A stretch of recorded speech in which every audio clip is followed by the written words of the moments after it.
with me. And start recording. 3, 2, 1, go. Go. Oh, please timer start. There you go. Go. Yay. Shin Megami Tensei 2.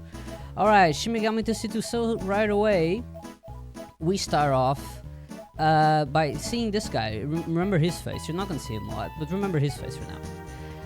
That is Okamoto, our trainer. As in this game, we play as a guy named Hawk.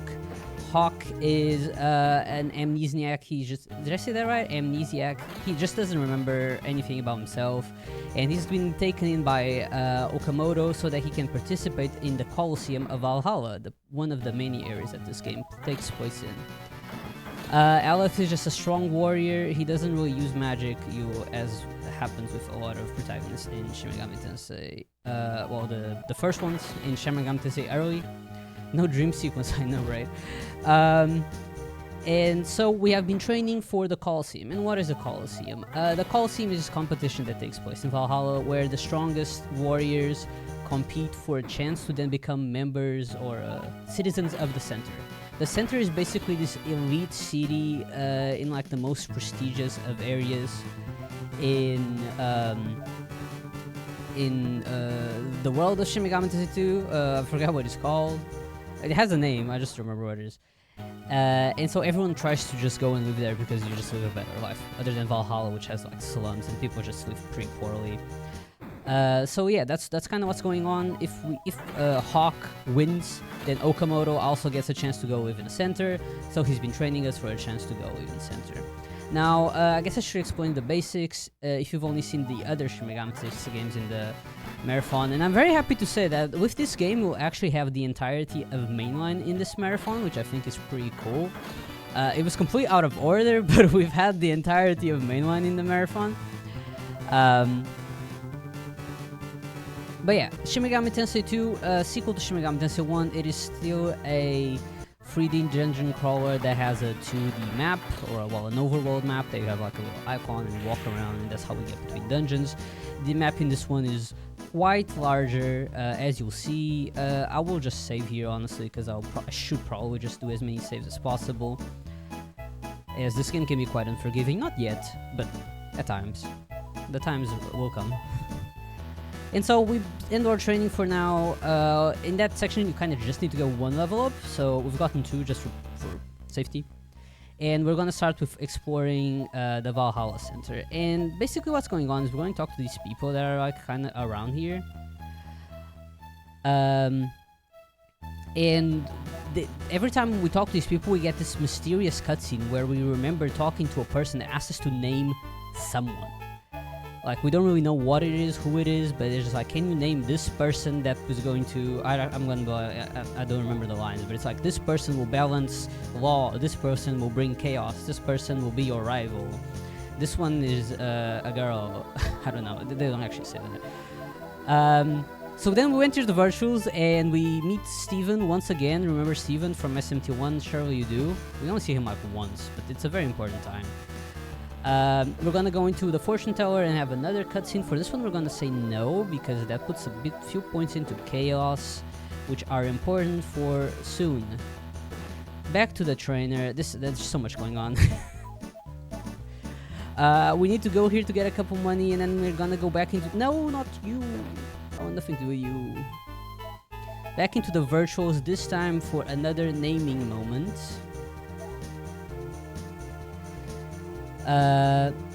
This is for a very important character called Gimmo. You are going to not see Gimmo much at all. I named him Ka. Right, I should mention, this game is in Japanese, as you might have noticed.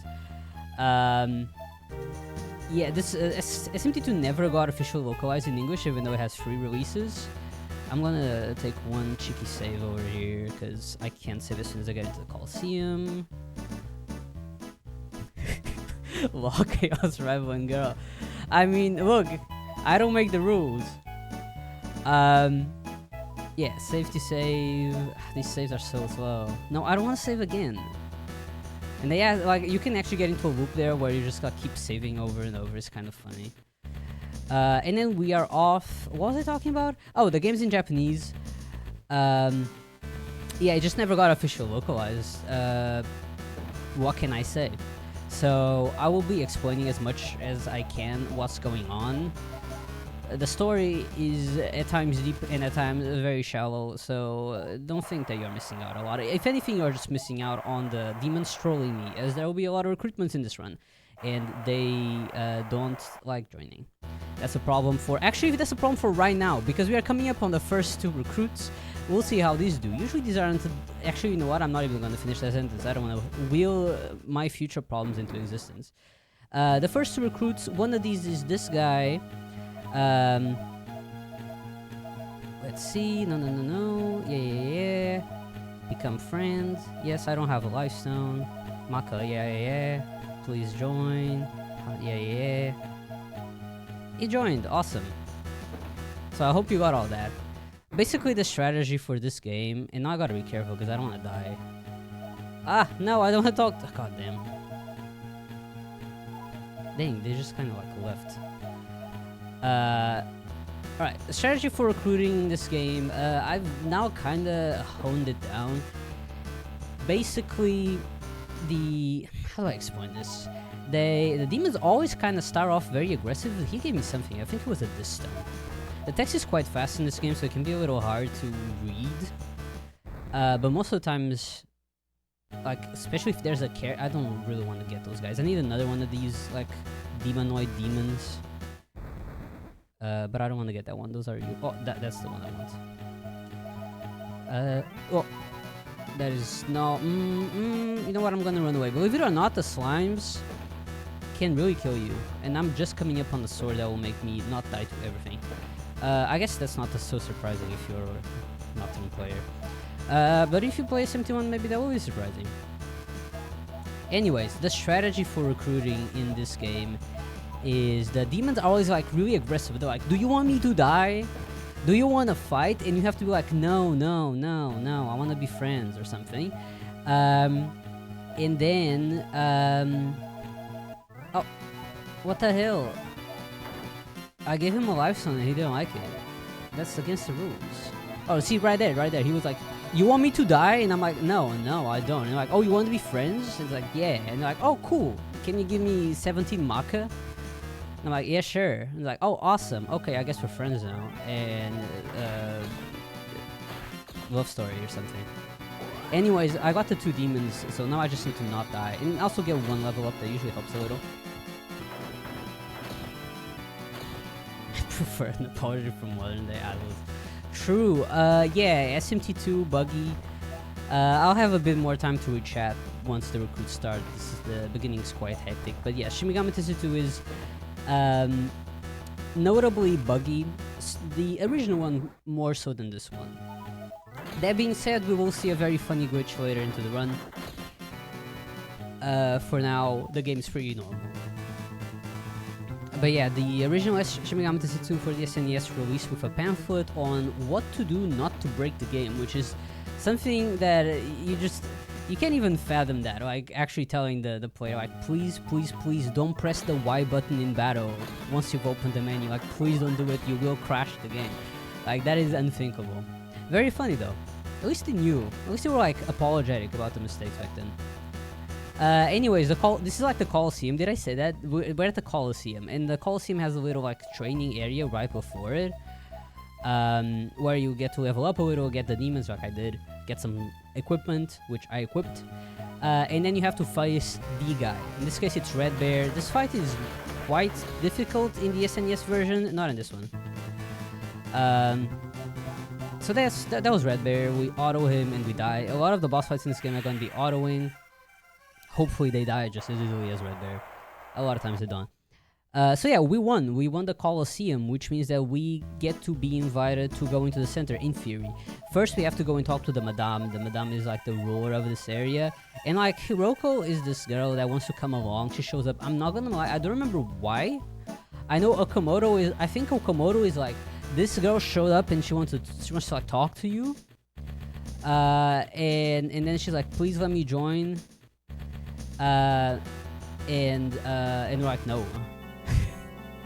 She's like, please, and we're like, no, I don't want to do that. I don't even know why I'm saving, I'm being real.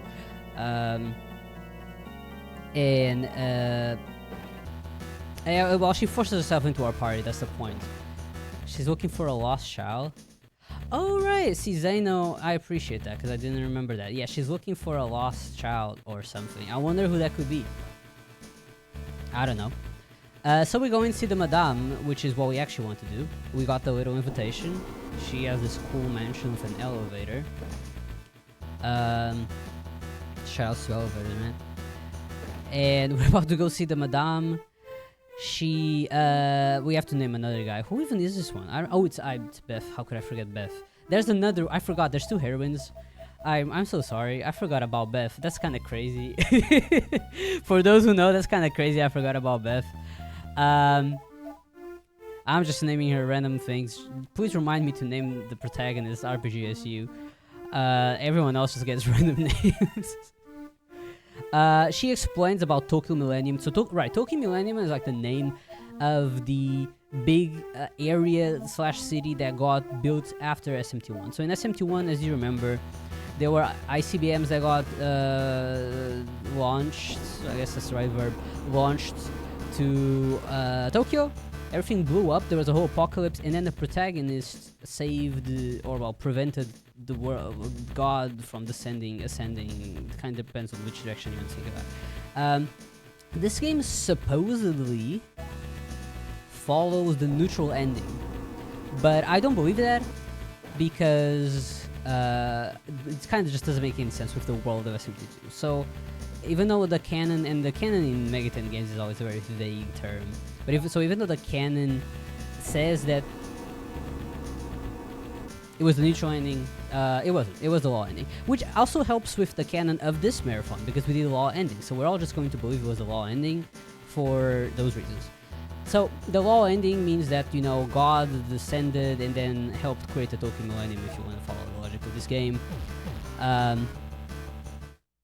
And the Tokyo Millennium is like I mentioned, it's divided into 5 areas: Valhalla, the factory, Holy Town, the center, and Arcadia. And what was my point? Right, the Tokyo. I guess the Madame was explaining Tokyo Millennium, its origins, and then she gave us a Cerberus.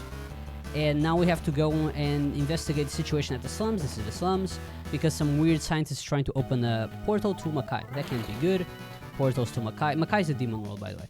Portals to Makai are never a good sign.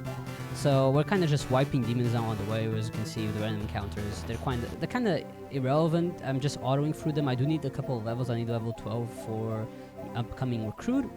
But here's the scientists are trying to open the portal to Makai. Unfortunately, well, to open the portal to Makai, you have to do this little ritual and put these dancing dolls. Let's see if he dies. He died. Yay. Yeah, we have to put these dancing dolls, but it just didn't work. Something didn't work. Something went wrong. And instead of opening a portal to Makai, he just summoned a demon, and the demon killed him. Sucks. That demon was Mercurius. Mercurius dies to 2 hits because we have Cerberus in our party, which I guess is like a subtle reference to Shin Megami Tensei once when Pascal turns into Cerberus. But yeah, we got Cerberus in our party now, so it's very safe to fight random encounters and quick. And that's quite nice because we do need money later for a purchase that's not so far into the game. And for Maka as well, because Maka does... Let's say Maka, Magnetite. Magnetite does run kind of low. That's I saw lone in chat, and as I said low, I was like, is the word lone instead? Oh my god, they're about to kill me.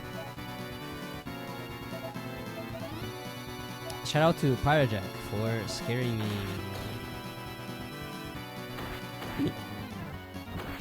Oh man. That's fine. That's fine. I have Summary Karm. Just Summary Karm. Yeah, I bet you guys thought I was in danger. That's right, I have Summary Karm. This is Shin Megami Tensei 2, baby. Nothing happens. Nobody ever dies in Shin Megami Tensei 2. Oh, and I leveled up. Perfect timing, because I do need level 12 for the upcoming recruit section. Did I mention the recruits? Recruits in this game. The ones so far have been pretty nice because they're the easy ones. Now we're coming up on the annoying ones. So I haven't really mentioned the stat assignments. Stat assignments in this game are quite simple. We started putting a couple points into speed because we do need to be able to outspeed a couple of encounters, even though we've really been just fighting everyone. But you want to be able to outspeed the encounters. And then you put some points into intelligence. This is relevant for two reasons. There is a dungeon that's unlocked based on your intelligence stats. That's way too far into the game, so we don't have to worry about that. But also, the part that we have to worry about now is being able to recruit encounters, intelligence. Demons just like intelligent people, I guess. So, you know, the more intelligent you are, the more likely they are to join you. Alright, so we have a couple of demons to get. And this is one of them, isn't it? Yes, that's both of them, actually. I'm gonna start with Pixie. We need Pixie. We do need Pixie. We need Sudama or Ihka. Sudama is better than Ihka, but I will take any. Okay, that's... I am out of it. That was not it. She does not like apologies. Pixie, Sudama. Oh! It was a Sudama. I was so excited because I thought it was Pixie with Sudama. Okay, so there's a bug in this game where sometimes you talk to one character and then the other one intervenes and it just steals a spotlight. I was so excited. I thought I got Sudama. Sorry, I thought I got the Pixie because the Pixie is more annoying. Well, I mean, I needed to get Sudama anyways. It's fine, but that's kind of it's kind of funny. Anyways, yeah, that's technically a bug as far as I can tell. It's actually not intended. That come on, join. Okay, perfect. Okay, she joined. Okay, we got the high Pixie. She came back. She regretted leaving us or letting Sudama interrupt us. So we got Sudama, we got high Pixie. So now we need a big boy. Oh, you already know who it is. Maybe you don't actually. So I'm gonna say who it is. Kate Sif. Kate Sif is a cat. If you are not familiar with Kate Sif, God, I wish I wasn't. Kate Sif is a demon that for some reason really just doesn't like joining us. It has it's for many reasons. It's already hard enough to even get it to try and join. And then once you actually start negotiating, they like pulling this funny prank called you give them a bunch of money or magnetite or a lifestone, and they're like, cool, haha, and then they start running off. And then you have to chase after them, and that's where our speed stat actually comes in, but we speed tie, so a lot of times they just run away. Oh, look who it is. I'm going to first kill the plant because I don't want the plant to intervene. Thought of a plant intervene is kind of funny. Yeah. You wanna take a wild guess at what he just tried to pull right now? Just guessing. So this is why Kate Sif is no. Hold up. Sorry, I'm so focused right now. This guy, man. I'm not gonna kill another one in case they run away. Oh boy, I gotta heal. That was the wrong option. My finger slipped. Let me heal. Casey has Sarukaja, which is really good for early game. Also can be fused into one of the most useful demons to get a game called Hecate, which we'll be fusing very soon if I get this Casey fuse. I hope you enjoy the music, even if it's a GBA version.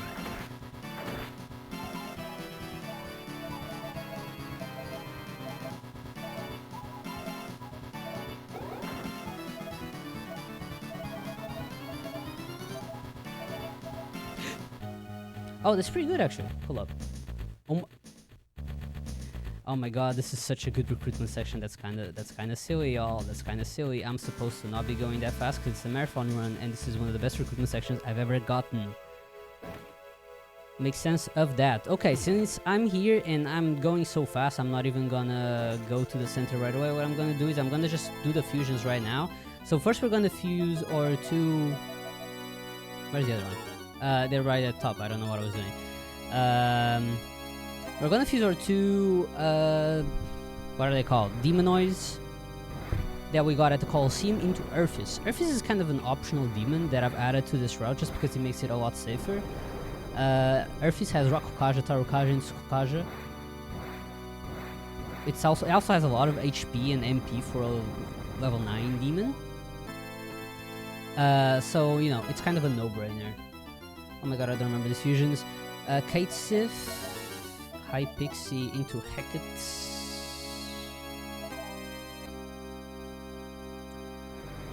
Yes.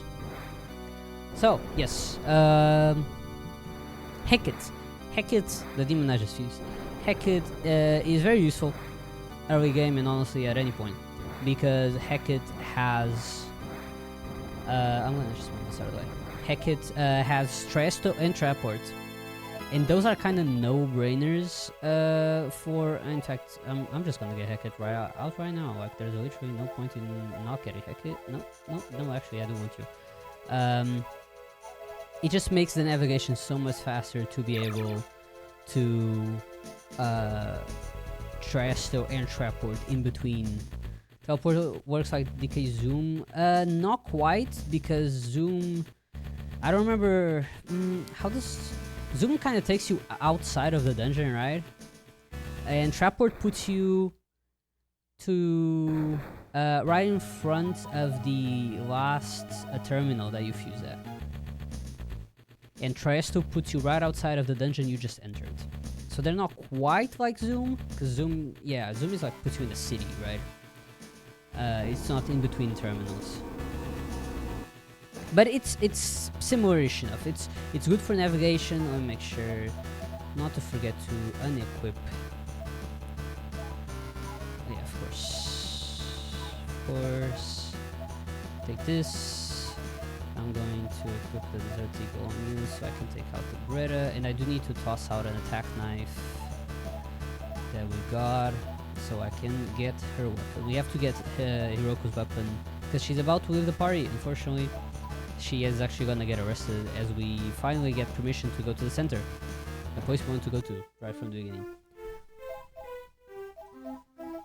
And we also leave Cerberus behind. Cerberus does not belong to us. So, yeah, goodbye Cerberus. It was good while it lasted. Now we must go.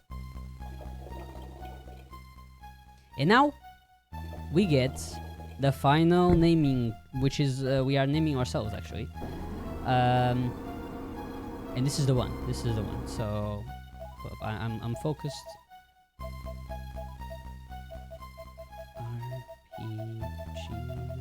RPGS.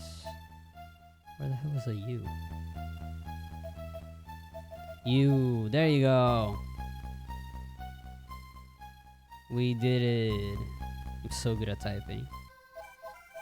Anyways, now we get introduced to Zane, which was one of the main characters that we named. Zane works for the center. He works for the elders in the center. This is one of them.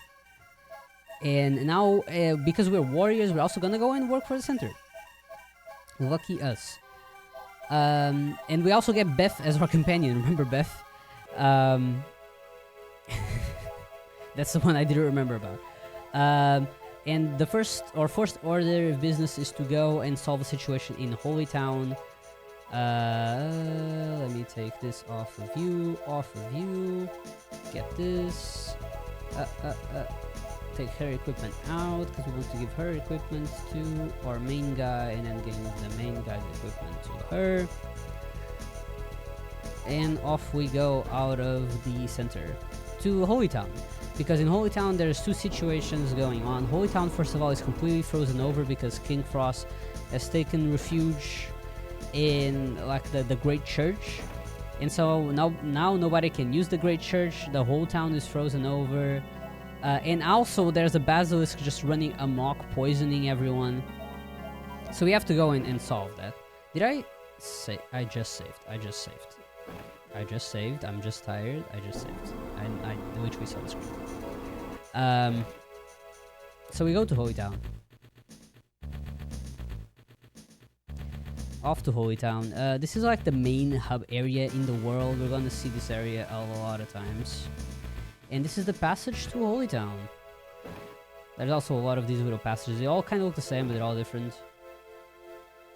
Sending me. I already had a coffee. I apologize for the sound because you'll be hearing it quite a bit because we run out of magnetite all the time, and that's the sound of my demons slowly dying as they don't have magnetite to feed off of. Thankfully, in this game, not having magnetite is just kind of a sound bug. It doesn't flash the screen or makes us like lag the game like it does in SMT1. So there you go, we made it to Holy Town. Here we are. As you can see, it's very blue, and that means that it's frozen. You can even see the little snow. Isn't that nice? See, you might really notice the difference if you watch SMT1, how they really improved the environments in this one. You can really tell that it's not the same game. I don't know how to describe it. You can tell that it's different. That's probably the biggest benefit of the GBA version and the PS1 versions of this game. Even though the PS1 version of this game is really not very good. Now it's time for a nice RNG section. Remember recruits, we have one more. It's not this guy, that's Wendigo. Shout out to Wendigo in SMT1. 2 RNG sections. First, Jack Frost. Second, this guy. Basilisk, remember the Basilisk running amok? So now Basilisk has 3 actions that it can take as we walk around. It can run away from us, which it just did. It can poison us, which we really don't want it to do. Or it can fight us, which we wanted to do. Between, you know, poisoning us and running and fighting is better than running, and this is absolutely the worst possible option. That's what we don't want to see. Then we're flashing and we're weak, and it's just a whole mess. Fight. This is John Perry's 23 favorite fight in the Shin Megami Tensei 2, I've heard. He actually wanted me to add it to the note, so like, please say that this is my favorite fight, but I thought, you know, come on man, it's my run. Don't steal my spotlight. Please poison me 3 times in a row. Can you believe this? And now I got a random encounter. Is there always going to be a Jack Frost? No. So Jack Frost is the demon we need to get, by the way.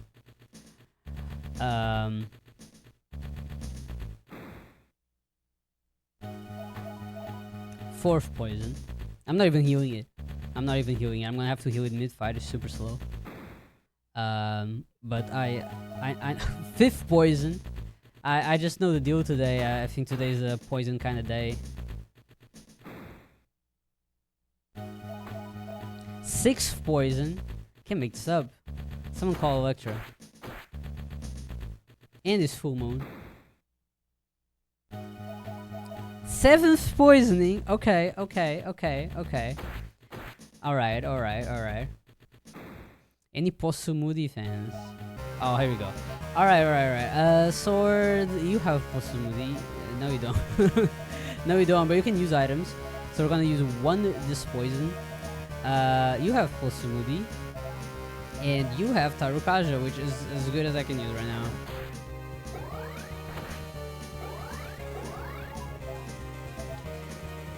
I'm gonna use Medea. You still use Posumudi, please. Tarukaja.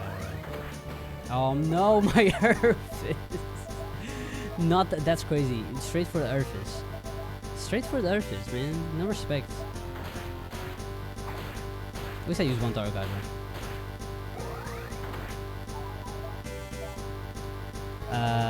I think I'm just gonna heal with at this point. We have to leave some MP on Hecate because we need to trap ward back. There you go. Die, Basilisk. Die forever.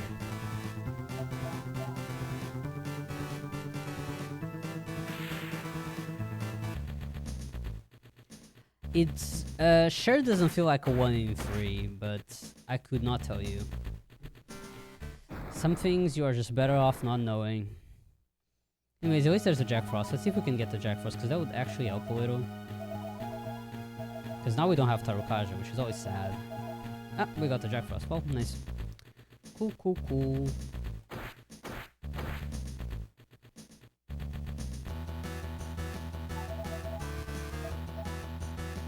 Okay, I'm gonna...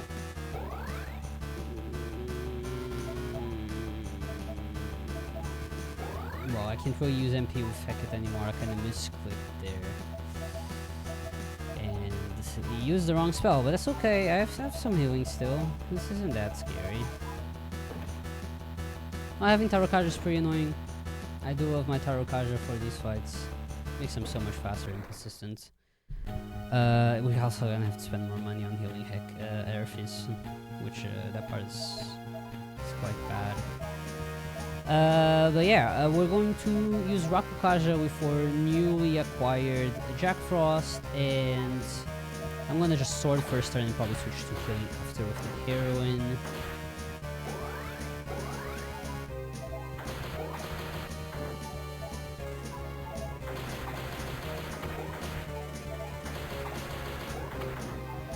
Okay, now I'll switch to healing, attack, Medea.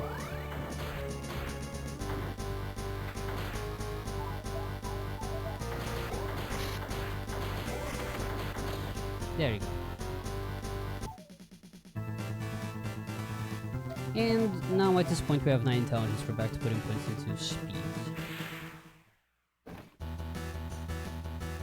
And now the magic of having Hecate, I clicked on the wrong character, is that we can teleport back to the terminal. Otherwise you have to do a nice little long walk back. At this point, it's a great question whether or not it's worth it to heal manually or heal with the gold pill. This is really going to set my money back. I don't love it, but I'm not gonna heal Earthus because otherwise I'm not gonna be able to afford that weapon that I need to get after this. So if anything, I'll try to heal him after.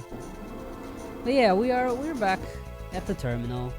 Sorry, we're back at the center. We've done our little task. We killed King Frost, we killed the Basilisk. And now we're told there's more things going on. So now we have to go to the factory. We get another code to go to the factory. Because there's some workers there that are like rampaging or something. So we have to go and check it out. Oh, actually, no, what am I saying? It's not the workers. There's a monster. There's a monster at the bottom of the mines. And we have to go in and kill the monster. So we go, and we're gonna try and kill the monster.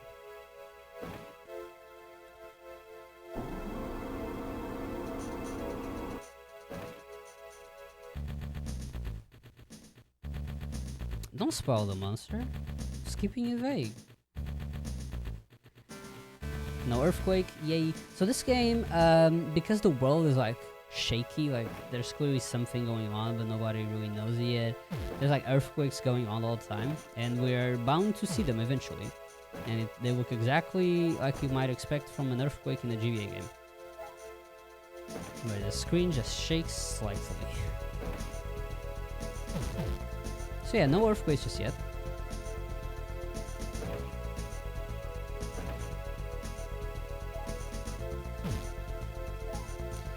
Code 6191. You do need to get these codes. They're always the same, but you do need to get the codes from the center in order to proceed to these areas. And we are now here at the factory. So first things first, we're gonna bookmark the terminal. That is not the terminal. That's the Messiah Church. Bookmark the terminal. I should probably... I hate saving because that means I have to transfer back. But... yeah, whatever. Marathon. And... okay, we bookmarked the terminal. We're gonna have to come back here. Spoilers. Can you guys stop typing random numbers? What are you talking about?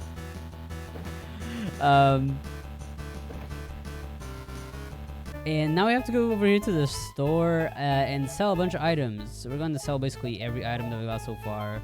Bullets, swords, equipment, and we need to get enough money, which is about 6.8k or something. My math fails me at times, which is not the amount we have right now. In order to buy this gun, and now we got the gun, cool, but now I need the bullets. So, I'm gonna have to grind a little bit for money, but that's not the end of the world, because I was just making sure I hadn't missed Yeah, there is a desert eagle. Wait a second. Why can't I sell the desert eagle? That's still money. I don't think it's enough money, but it is money. Yeah, there you go. Desert eagle. Okay, that helps. That's way less money I need to grind. If I find a Kate Sif here, I don't have to look for a Q Sif later. So that's not a Kate Sif. Sword. So you know.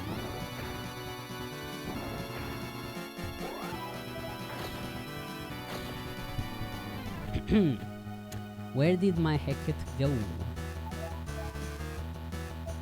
Still alive. Just decided to go somewhere.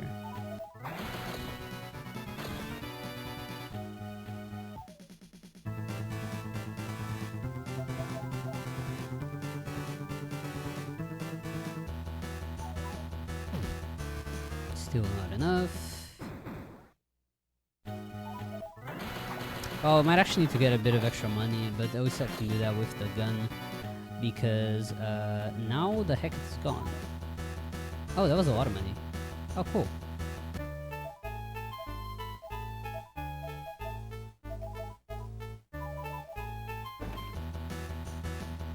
And now we got the gun and bullets. That's cool. That's very cool actually, because now we're out of here, and we still have money to summon the Heket later, and Jack Frost, because I'll need the Jack Frost for Battle Goose, especially not having Urfus. Kind of sad not having Urfus, you know. I really went around here. I worked so hard to fuse that Urfus, and now I don't have it. Gun, sword. And the demon Andes are... this is like another thing we have to do at the factory. Other than kill Battle Goose, which is... take care of the Demi Nandi situation, because they've also started like rampaging or something. What is this sketchiest sounding shop theme? What are you talking about? Does it inspire a lot of confidence in you? Anyways, these are a bunch of mines, so this is like the structures that they've built to make you be able to navigate through the mines, which are a little bit of a maze, but aren't all Megaten dungeons a maze. That is the point. We are going down to the bottom to see Battle Goose. I like, you know, with Battle Goose, I like mispronouncing its name every time, to the point where I just don't actually know how to pronounce it correctly at this point. So before the goose, we do need to get one more recruit. That is Q-Sif, not to be confused with Kate-Sif. That is oh, that's that one, the green one. Q-Sif speaks katakana, and sometimes it's very nice to join. Sometimes it isn't. And today we are on a no day, it seems. So because I have a big gun now, I'm gonna just shoot the enemies down before they kill me, and in between turns, I'll just try to talk to... Ah! They joined! Had nothing to worry about after all. That was fine, and I got a random drop that I couldn't read on time. Man, do you want to give me more follow-up encounters? Like, on God. I'm saying we're seeing all types of demons here. You got the Deminands, you got Jack the Car, you got Q-Sif, you got... We're just missing the bird and the worm and that guy with the chainsaw. But those I don't think spawn outside, I think they only spawn inside. So for all we know... So I didn't even mention this, but the bullets we got, the reason why it's so good is they put enemies to sleep. That's very convenient. 7 out of 8 ascending. I'm like right on the right moon cycle, but I might have overstepped. I guess we'll find out.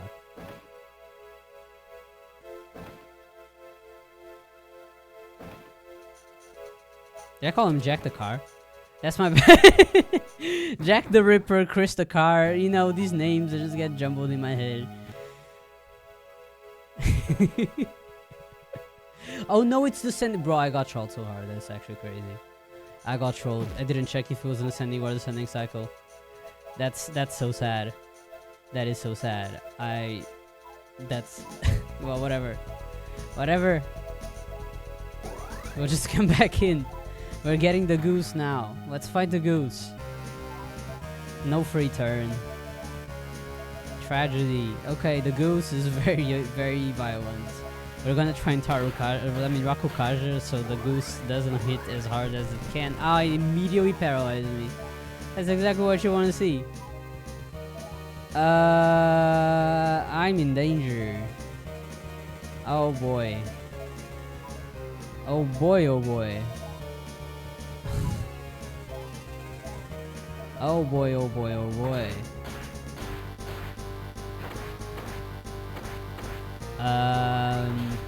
This will be a long fight.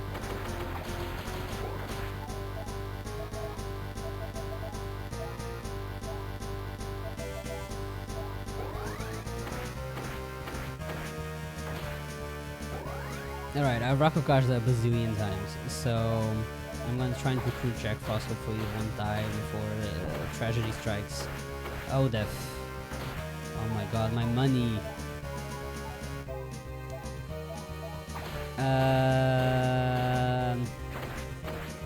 As far as pickles go, this is one of them.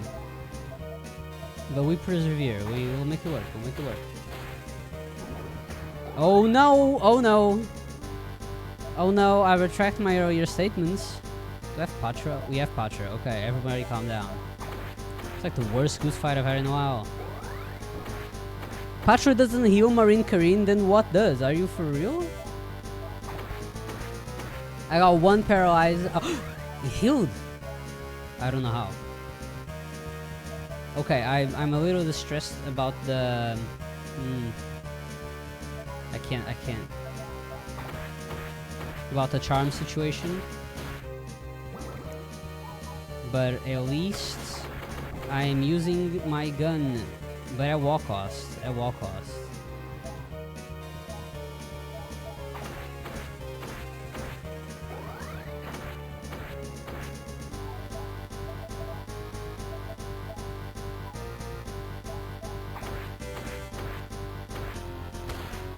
Crit 2.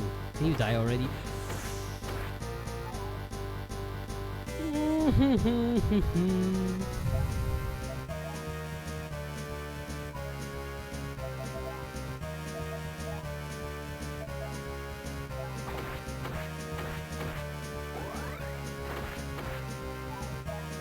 Okay.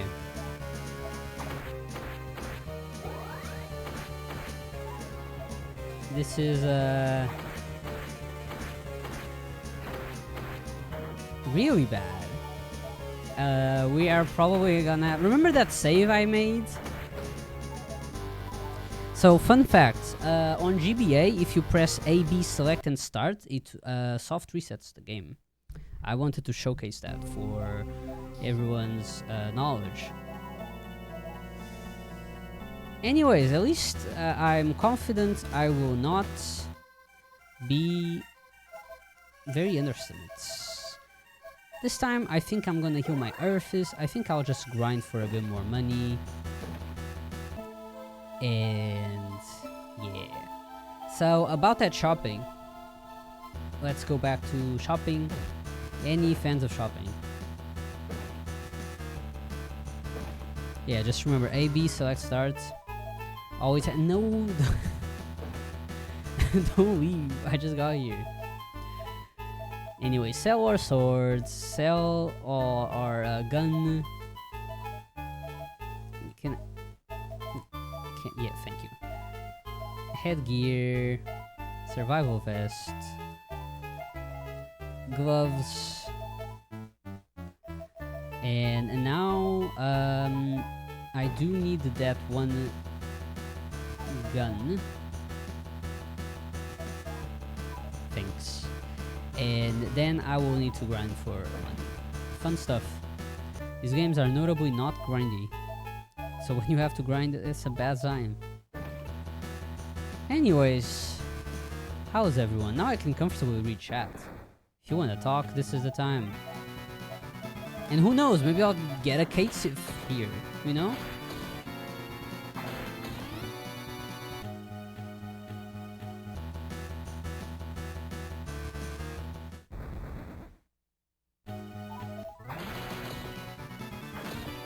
Alright, so we need... quite a bit of money actually, because we're gonna need enough to buy the gun, which is 4.8 plus 1.8. That's 6.6 plus a little bit of money to be able to summon Urfus, so we can comfortably go to 7k. So what we really want to see is the Bloody Conians, because they drop more money. All the Dark Align demons drop more money. Look who it is. I simply cannot pass the opportunity. And I actually got one. Okay, well, that's that. I've never I've never actually done a run with Fataru Kaja Unicorn, so this will be a first for me. Nothing like trying out strats in the marathon setting. Alright, there's the Body Conian, that's pretty nice.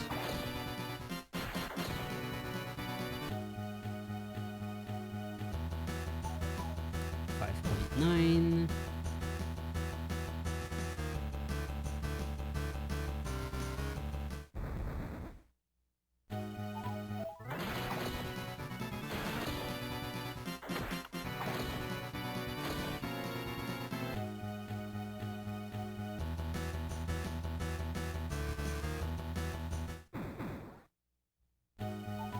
And one more.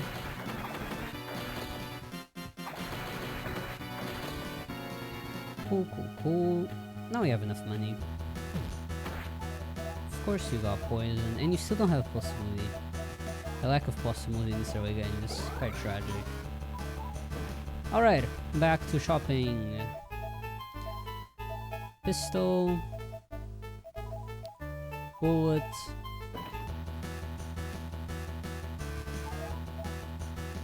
And at least we don't have to work. Come on. I'm just gonna kill it, to be honest. At least we don't have to worry about getting QSIF, because we already have KTIF. QSIF, KTIF. Who even knows the difference at this point? Now I'm scared, so I'm gonna go and save again. I'm gonna heal and save. Now I'm traumatized from the previous occurrences.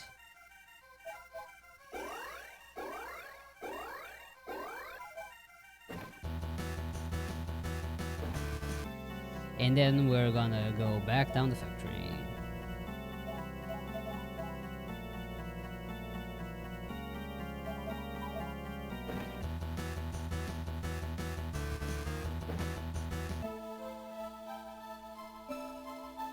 Alrighty, go for here. Whoop-de-whoop. I always miss that tile so badly. Alright, see the Deminandis, remember the Deminandis. We're gonna just set our fighting sequence to everyone attacking. Auto here, I didn't mention it, but auto has multiple settings. In the original one, actually in the original one you already had multiple settings. I think this might have been the first game that introduced auto repeat. That is the mode that we play with throughout the entire game. We don't really ever do auto, like normal auto mode that just sets everything to attack. It's usually auto repeat. The Deminandis can usually outspeed us, so they can be a little scary actually. It really depends on which demons they are with, but they can actually be a little scary. You really don't want to see your demons die to the random encounters, as we have seen before. Oh, well, speak of the devil. There's so many of them too, which really makes this not ideal.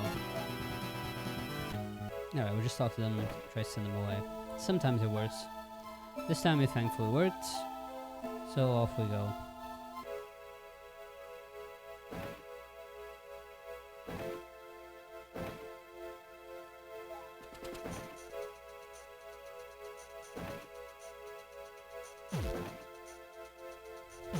Oops. Alright, now we can actually enter at the correct moon cycle, which is 7 out of 8 ascending, not descending. So we're gonna have to walk back and forth here for a little bit. Until we get to... oh, look who it is. 7 out of 8 ascending. Can show you the area, I guess. There's another door there. I wonder what's in there. I wonder if we'll find out.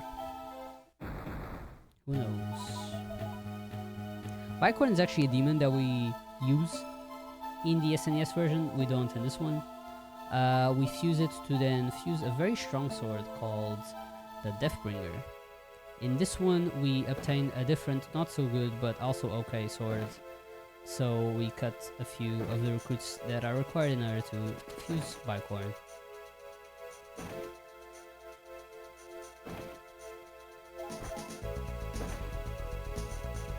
Okay, given my money situation, I will...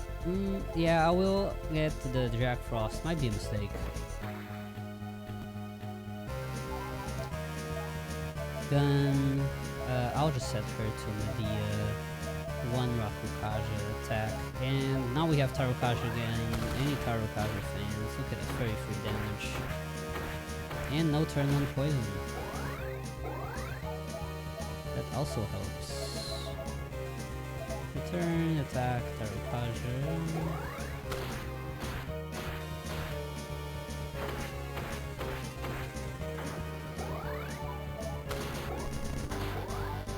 Brother, can I please be freed from the shackles of paralyzation? Oh. Yes, apparently. Alright, that was Battle Goose. A bit more, put up a bit more of a fight than I would have wanted, but we have made it through. And so we return to Warland of the Center. A bit more paralyzed than we would have liked. But we return. We do have to transfer there first.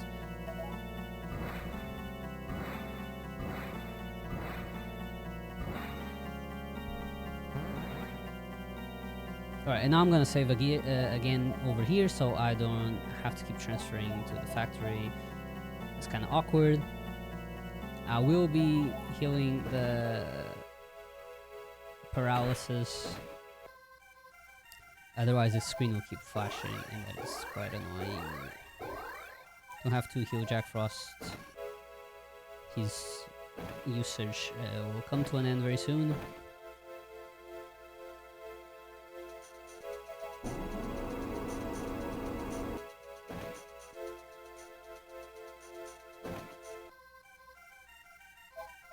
And we are back. We are back over here in the center, and now we are told to go and visit an area called Arcadia, which is the final area that we haven't visited, right? We go into Arcadia. We're gonna talk to its like ruler called Gimmo, and that is about all we need to do for now.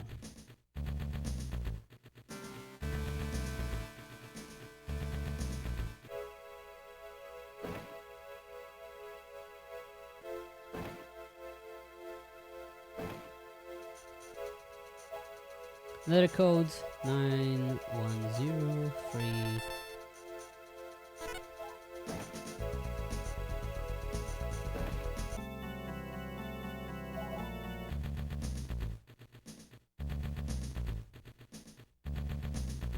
Bookmark the terminal.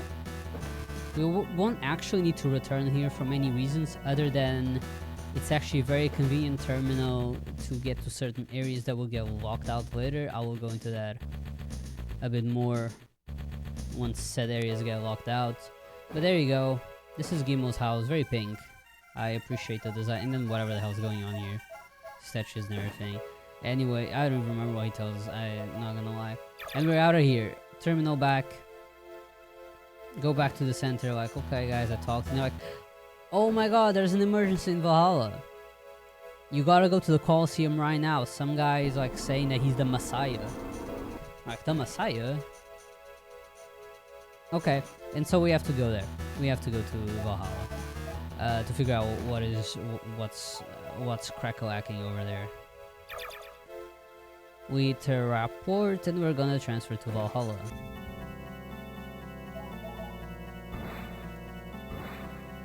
He says some backstory stuff that I forgot. Yeah, it's exactly, that's the Gimmo vibes, right? Where it's like, he says some things, but it's like, ask me tough questions. We save over here, relevant save, not just precaution, but also a bit of precaution. Gonna heal the Hecate's MP just in case. Taking all the saves today. And we're gonna do a fusion. Any fusion fans rejoice. Is this the final fusion? No, it's not. No, it's not at all. I don't know why I even questioned that. It's one of the fusions. So at this point in the game, some of these areas get really high level encounters. They can't kill us. I hope that doesn't happen. It can happen. We're gonna fuse Jack Frost and Kate Sif into Unicorn. Good old Medea Unicorn. It's not Tarokaja, it's Medea Unicorn. Well, Medea Unicorn sounds pretty nice. I'll take a Medea Unicorn. Our options, so usually if we get Q-Sif, that gives Rakukaja to Unicorn.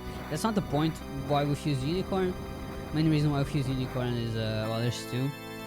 First one is that it has a stoma, and we are, not only have we unlocked areas where there are much higher level demons, we've also backtracking in areas that are where there are very low level demons, and this game has a lot of backtracking, so having a demon that has a stoma is gonna come in very handy. Unfortunately, a stoma in this game is not quite like the stoma in SMT1 that gets rid of all encounters. It really only gets rid of the encounters that are below your level, and it doesn't get reset as soon as you step out of the building. It gets reset once a full moon cycle has passed.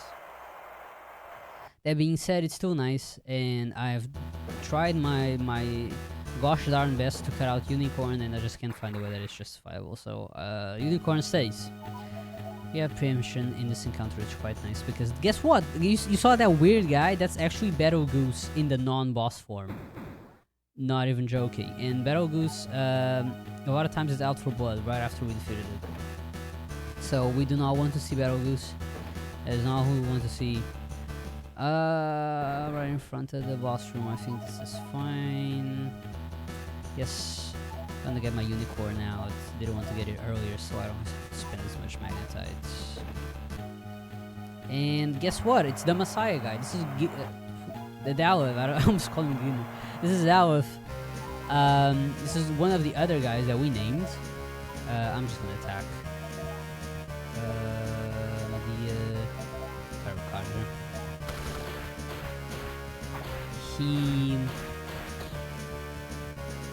What can I say about that? He exists and he really hates us. That's the rival. He's our Pokemon rival. He does not want to see us thrive. In fact, he's gonna try to kill us very hard right now. Blink or you'll miss it. Beth gets in the way, blows up. Oh no. And there goes Beth. And now I'm going to actually take one turn to defend, because we can die here, and use my newly fused Medea Unicorn to heal. Oh, look at that. I should have healed twice. I should. You know what? What I'm gonna do is I'm gonna attack with my newly fused Medea Unicorn, Medea with Hecate, and I'll use Diorama. Double heal. Now I'll be fine. Shirley. Defend, attack. One more Medea doesn't hurt. There you go. He's dead. And now it's very important. Big decision moment. Will we kill Daleth or not? No. We don't kill Daleth. This is important. Otherwise, it kind of messes up for alignment. Yeah. That was the end of that sentence. We don't want to do that. However, Beth is dead. She has died. She's the first of our friends to have passed away. I know this is quite a common theme in SMT games. She's the first death. I guess I'm spoiling that Hiroku's not dead, which I guess is a really good spoiler. Hiroku's fine for now. Beth is gone. R.I.P. Daleth lives for now. We have spared his life. We are now being proclaimed as the Messiah ourselves. Is that true or not? Who knows? And now we get a letter to go see this guy called Mataka. It sounds like that. I think it's Makata. Yeah, Makata guy. Well, and he's in the slums. Remember the slums? The slums where we fought Mercurius earlier. So we just teleport out of the Coliseum and we're gonna head to the slums. It's a little bit of a walk, but I use a stone. This will help us with, you know, the encounter situation that I mentioned. And now it's the hard part of this game, which is me remembering when I use the stone. So it was 7 out of 8 moon. RPGSU Banzai. Yeah. 7 out of 8 moon descending. The Stoma will wear out as soon as it turns to 6 out of 8 descending after a full moon cycle. That's exactly where I need to use it. Sometimes, like, the game is kind of mean because what it does is that if you're outside for like a long stretch, and so your encounter rate is at max, like it's like fully red, as you can see the bar under there.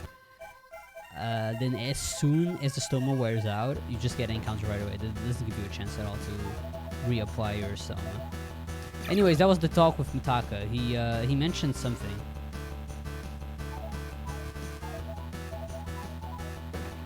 I'm trying to remember what he mentioned. Give me a second.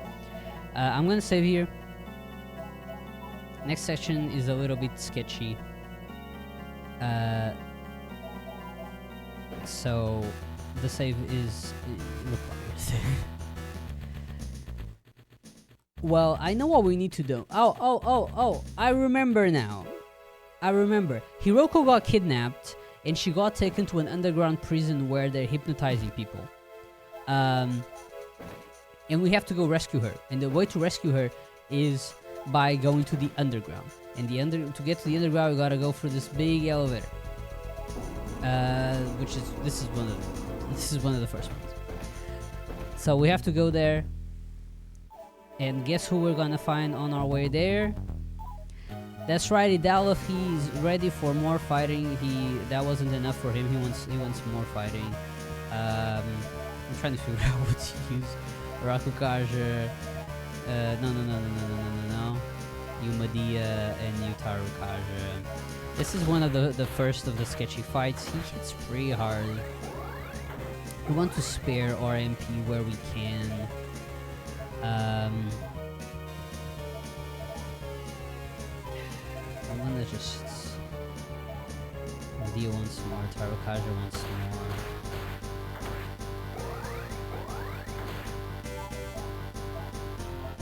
And most importantly, we really don't want the demons to die. So for now I'm gonna just defend with them and use gun. And just use take advantage of my Medea Unicorn to be my healer. And just do my damage like that, and there you go. And then we survive Dallas.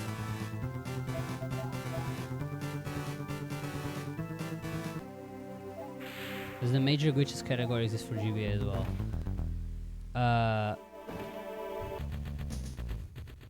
There aren't really any major glitches that we know of just yet. There might be a save corruption. I wouldn't be surprised given that it exists for the SMT1. Oh no, my codes.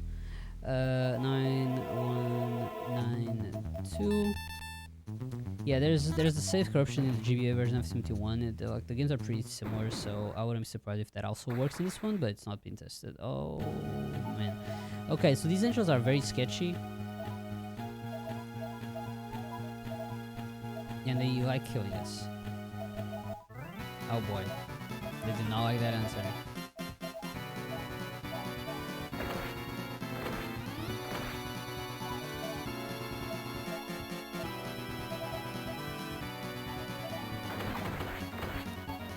Sudama. Oh my god. Just keep making yours. I'm gonna try and heal actually.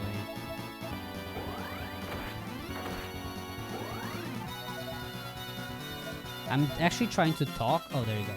Trying to talk to the angel because I know I have no chance of running away. So, talking is actually our best chance of sending him away. So, yeah. Thankfully we did. Angels and Archangels are the scariest demons that you can run into here because you can't run away from them, and they are pretty strong. I will be going over here and getting some extra money since I healed. It helps, especially if we need to recover a demon later. Oh, there's the earthquakes. Remember the earthquakes? There's one of them. 183 3, 4.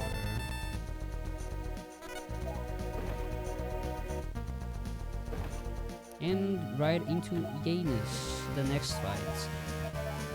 We got one free turn, that's very kind. I'm going to use my buff, stack, and use Star Kaja. This guy likes to use the Kaja, so using buffs is helpful, but there's no point in going ham on them because he might just out of them. He used Makara Karn, that's not much of a problem. We don't use magic attacks at all. No, he used clothes on everyone, that's also fine. He did. And we keep going. One more elevator now up, because actually the prison is not actually in the underground, fun fact. It's in the factory. It's in the lower part of the factory.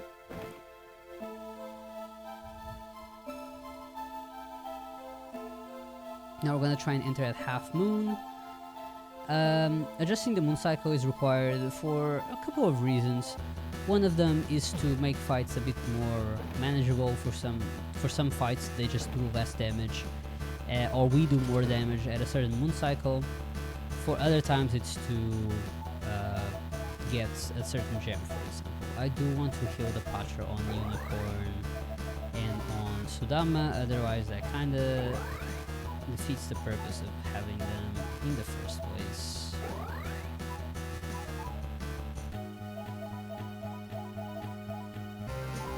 Alright, Zane is the big boy of this whole sequence of going to the underground. In the SNES version, this fight is really quite dangerous. So we're just gonna use our buffs. Ooh, that's my poor Urfus. One shot into oblivion, and that's exactly who I didn't want to get up. One shot into oblivion. Well, I'm gonna use my handy dandy Rakukaja Unicorn. I'm sorry, I mean Medea Unicorn, Rakukaja #1, and just try to hit with him and attack with Hekid. Usually I do this the other way around, and I might now.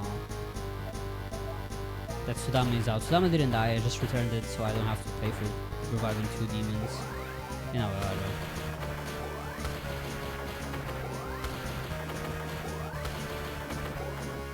We are at MP, but we do have our... I keep messing up the menu. We have our Medea Unicorn, so we can heal a little bit more. We're not doing that much damage because of not having... Oh, never mind, he's dead. But we do have Tarukaja. Tarukaja is really quite nice. Having this fight makes it so much faster. But alas, we didn't. It's fine. We can forcefully take Hiroko out of the prison. There's a whole sequence in this game where there's like this one girl demon called Nadia, and if you save her, she fuses herself with Hiroko. In the original version of the game, if you rescue Nadia, it actually doesn't do anything, and if you don't rescue her, then Aleph gets more points. It's like a very weird bug. In this one, it supposedly works just fine, but it's just not worth it because it's a huge detour for like 1 stat point for Hiroko. It's like meaningless. Anyways, now is the first of the many backtracks that we need to do in this game. We're gonna go all the way back to the underground passageway in Valhalla.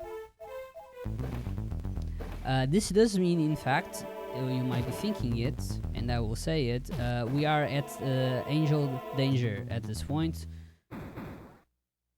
I was terrified I just willed them into existence. Thankfully I didn't. We want to leave the Angel area as quickly as possible. At this point we should probably be fine.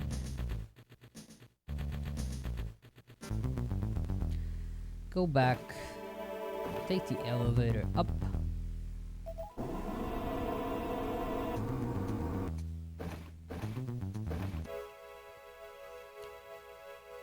Go back once more. One more set of stairs. I hope you like these fenced corridors. And as soon as we get here, Zane is like, hey, you're not gonna believe this, but Valhalla got swallowed by a demon. like the area, like straight up the whole area, it got swallowed by a demon. It's a huge demon. I have no idea how that happened, but it's gone. The whole of Valhalla is gone. Everyone that lived there is gone. Like, they're just gone. So we have to go to Holy Town and figure out what the heck is going on. So we're going to Holy Town. We thankfully have access to the hub area from that passageway as well. We're gonna take the passageway to Holy Town to actually go and see Holy Town, because we haven't even seen it, right? When we were there, everything was frozen over. Now it's thawed out, and we can actually go and look at the town.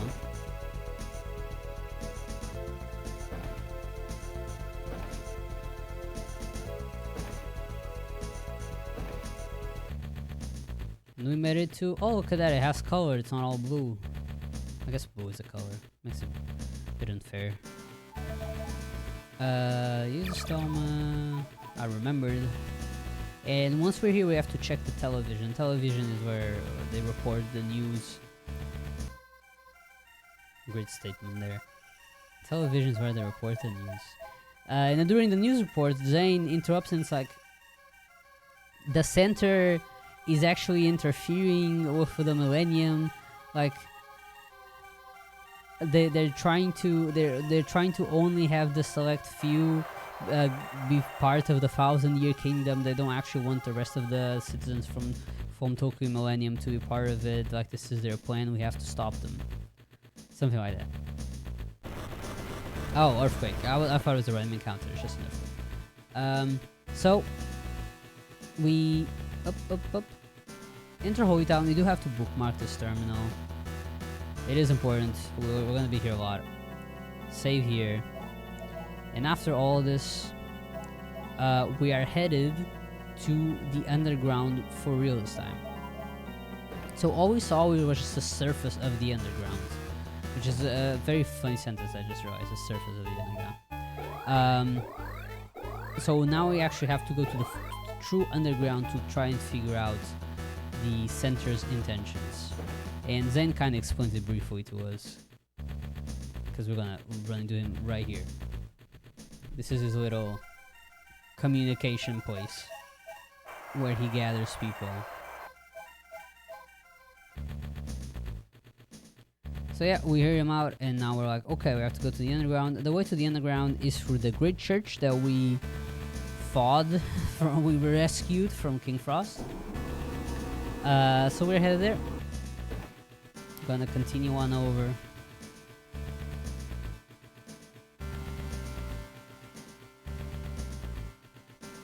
An encounter in my SMT game.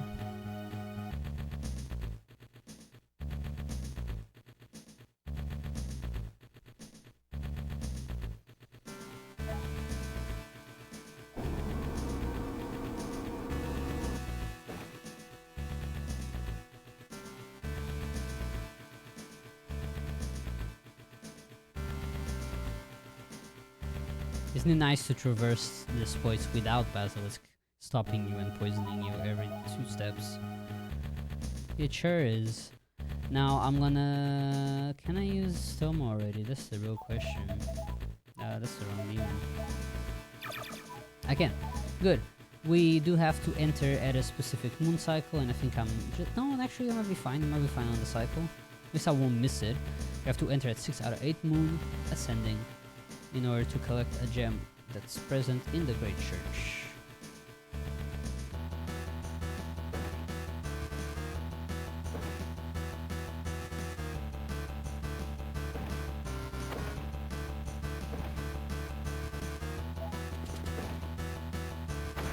So we're actually gonna go up.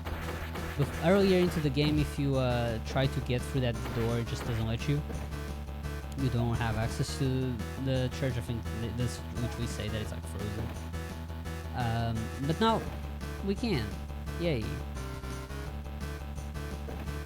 So now it's full moon. Pray for no license. Okay. I guess I should explain that. We are going to collect many a gem in this game, and they are required. They are not optional at all. And every time you collect every time you collect a gem in this game, there's a chance that Alice will show up and try to steal it from you. And if you say no to it being stolen, she starts a fight. And you can take a wild guess how that fight goes.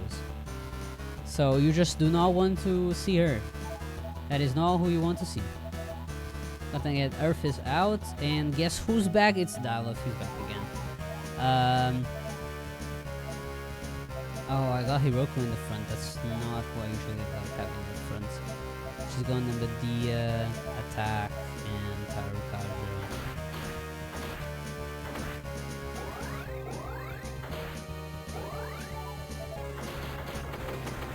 Oh my lord!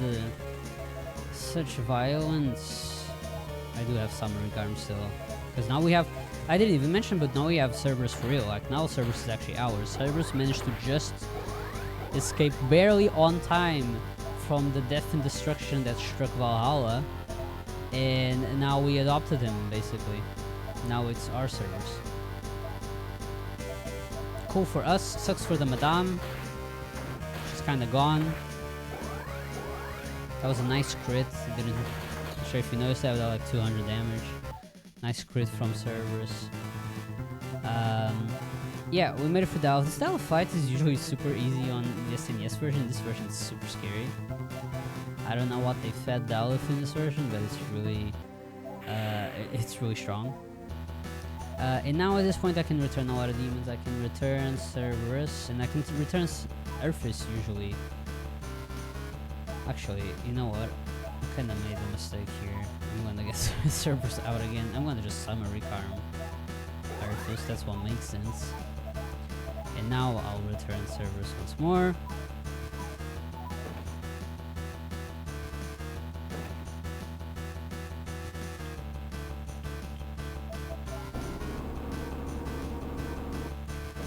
Go to the first floor where we have access to the secret 64 elevator to the underground. Great point for me to drink some water. Hydration. Very important.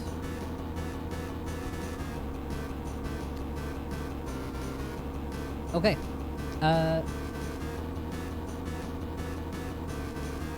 We are in the underground. We have just arrived. You can tell by the different song.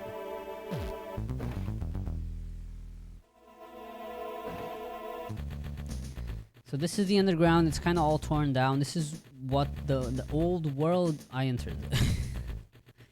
So what I want to do. It's what the old world used to be. Now it's kind of all abandoned and run by demons. There's still some creatures that live here. For example, this town they're about to end. The movement is trolling me. I swear to God, it's not me. I swear to God.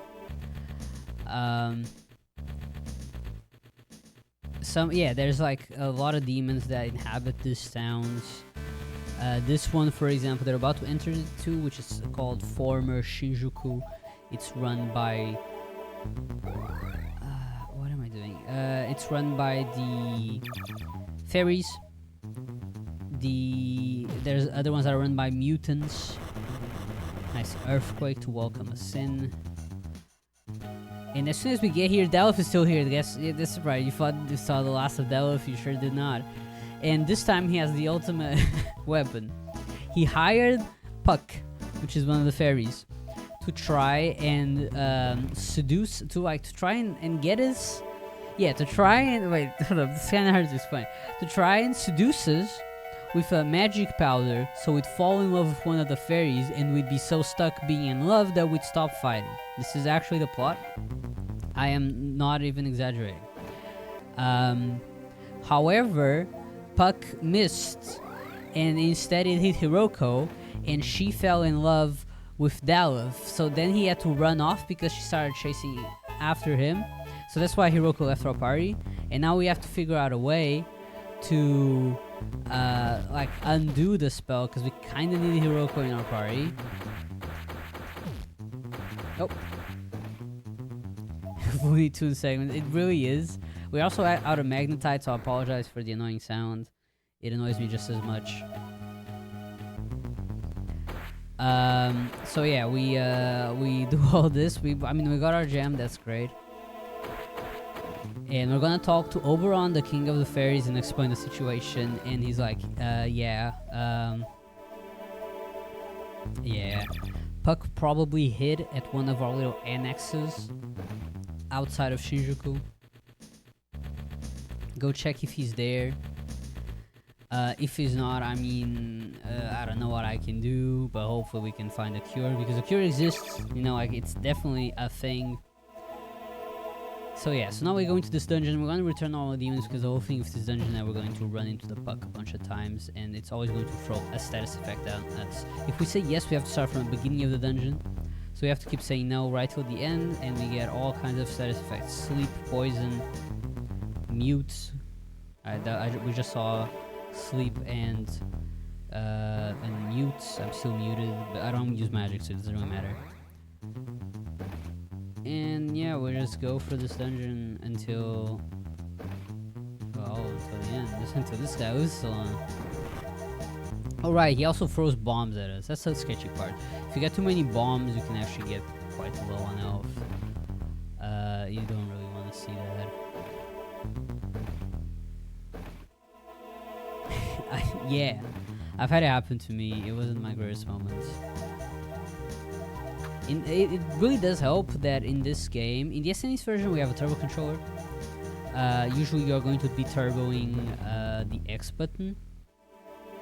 So that helps, because the X is like a neutral advanced text button.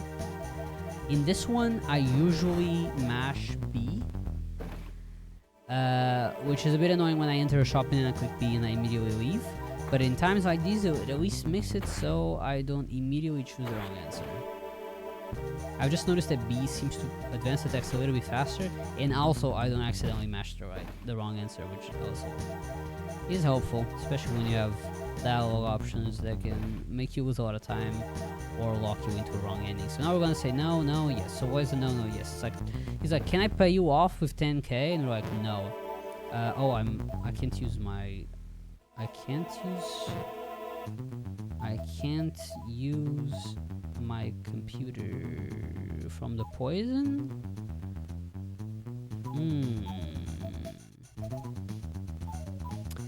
That is not the best thing in the world. Hopefully whatever is skipping, well, there you go. Whatever's keeping you from using the computer will just wear out very quickly. And it did, thankfully. Because this way we can just warp back, and that is quite faster than having to walk all the way back. I'm going to also heal my poison, because I don't want to be having to deal with that. And I'm going to use my good old Medea unicorn to heal, but I do have to heal the unicorn now. I try to avoid healing too much around here because it does influence your alignment if you use the Gaia too much, and then it's kind of a hassle later. But yeah, anyways, we got the uncharm powder from Puck. We are good to advance. We're gonna see if we can find Hiroko, use the uncharm powder on her, and continue on our adventure. Okay, we still have a stone. I always forget about this room. I always think it's immediately at the stairs.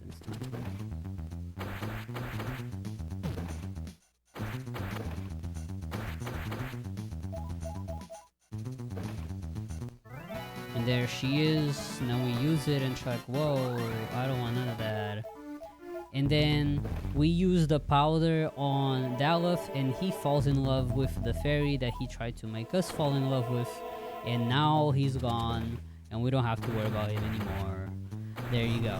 Problem solved. This is how you solve your problems.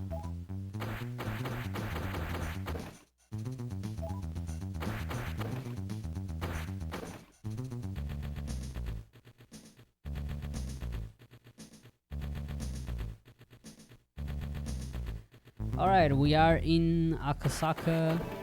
We are going to just briefly bookmark the terminal over here. And we got a bunch of money from the Puck that we actually kind of stole it from him, but whatever. We don't feel bad for him. So we're gonna use that money to buy some nice armor for our main guy, because we really do not want to die in the next section. And the likelihood of dying in the next section is further from 0 than I would have liked, is all I will say. So yeah, now we're protected. We've bookmarked the terminal. We do have to come back to Akasaka soon. Got a nice little encounter here. Thankfully we can run away from it. I really don't remember where our last stone was, so I'm gonna... well, now it's 6 out of 8, presumably descending. Take the elevator here, go down, and next we're gonna head to Roppongi. Roppongi is our main destination. That's really where we wanna go. We're gonna enter Roppongi at 5 out of 8 ascending, so... quite a long cycle actually, that's kind of annoying. I might actually enter so I avoid the random encounter.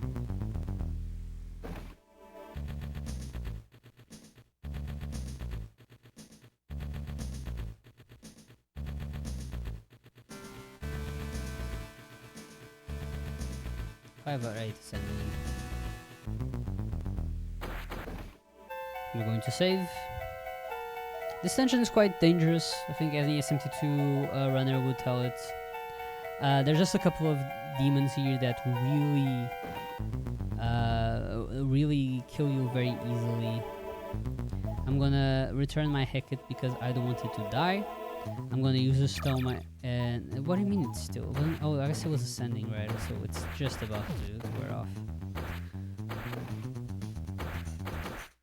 Yeah, right as it wore off.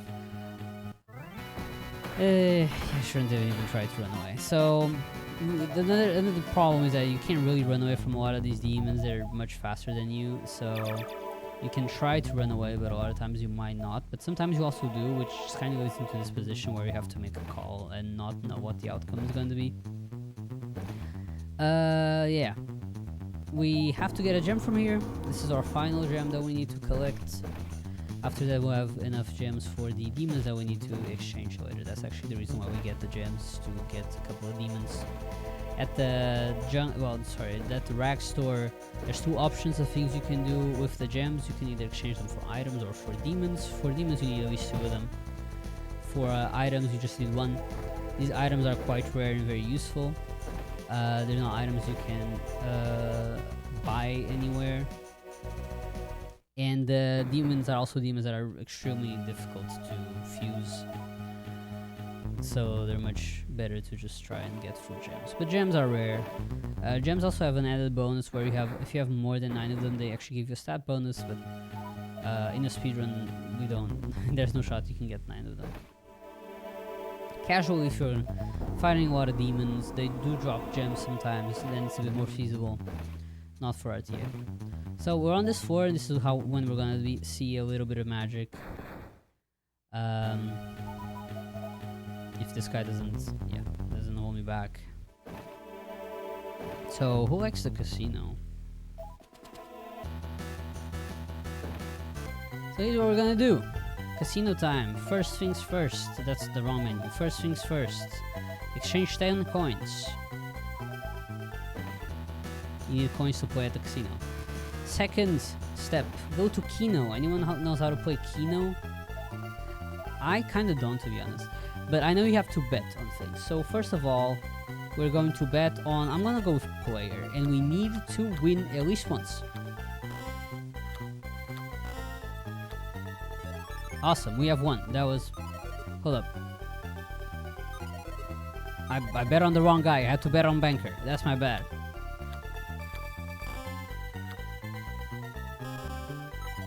Okay, that didn't go as well. One more time.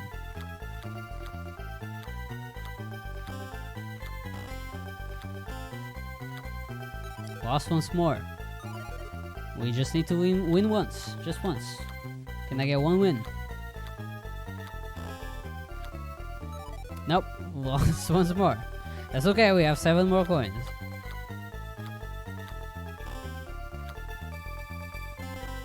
And we won. Cool.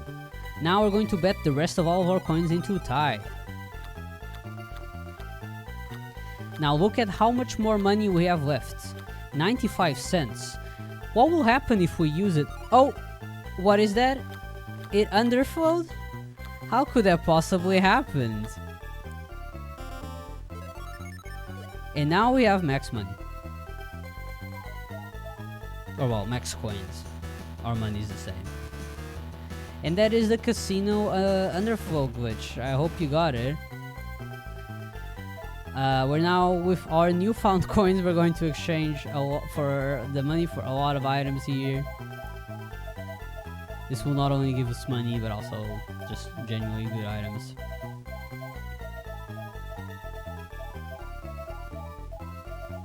I'm gonna get even more than usual just to have more leftover money for the end game.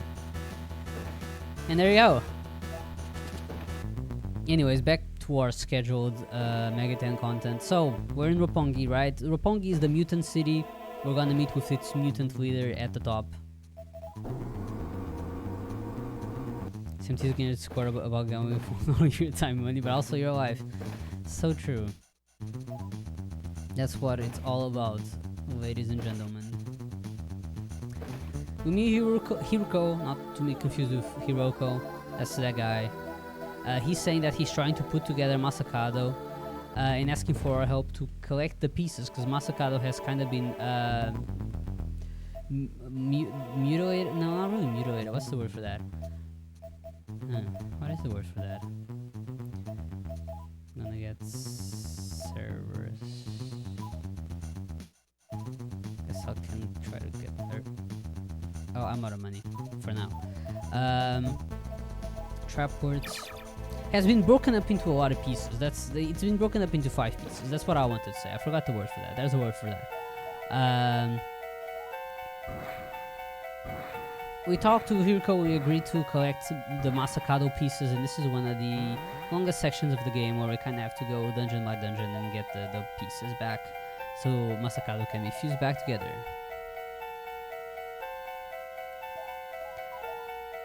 So now what we're going to do is, first of all, we're going to go back to the armor store and we're going to sell all the items that we stole from the casino. So this will give us a ton of money. Oh, I even have one more. And then we're going to buy some nice items for our crew. So I want this one. And this one. And I want a dolphin helm for you. Akatsuki armor. Akatsuki feet. Akatsuki glove. And I'm gonna heal.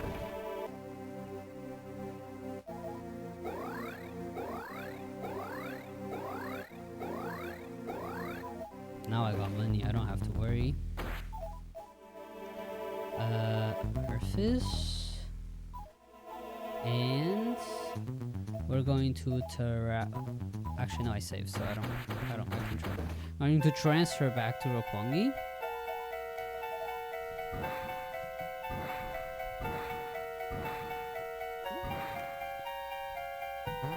Important water break. I'm going to return.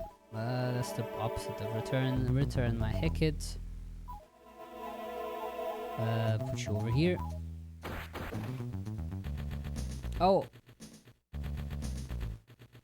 Hold up, I forgot to equip the sword. This is the important part. Excuse me, I haven't even checked if I can. I can. Okay. We also bought a sword from the casino. So it's kind of important that we equip the sword before we fight the next fight. Because now we're going to fight Sartohiko. So that's one of the many dungeons that we need. Oh, shrines and really dungeons that we need to do. This one just has a fight against Sartohiko. We have to fight him. Win, preferably. We're going to Tarukaja. And because we have a Medea unicorn, we can Medea with a unicorn. Look at that. It never happens.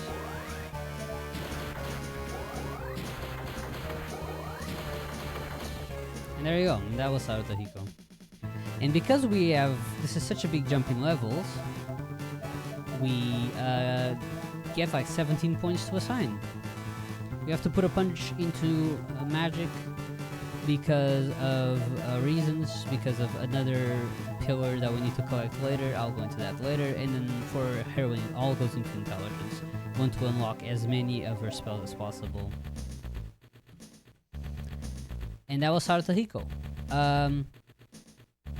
So now while we're here at the lower part of the underground, we're going to do some of the other shrines as well. We're going to go into the furthest shrine, which is Is it Oyamatsumi? No, it's Kino Hikona's shrine. Thankfully they occupy left. At this point, the nice thing is that because we get so many levels from the Harutohiko, the stoma actually starts working with some of the demons over here in this area that it normally wouldn't really work with. So that's quite nice. I can return my Cerberus and my Urfus. I'm going to get my good old Hecate out, who I actually want to navigate with. Use the Stoma because I know for sure it's worn out. And we are here. So this is a teleport dungeon, but it's quite a small one, so we don't have to worry much. You usually just find your way quite easily. And the point of here is that Sukuna Hikone is like lost, and we have to rescue it, get it out of the dungeon, and then we get a piece of the Masakado for it.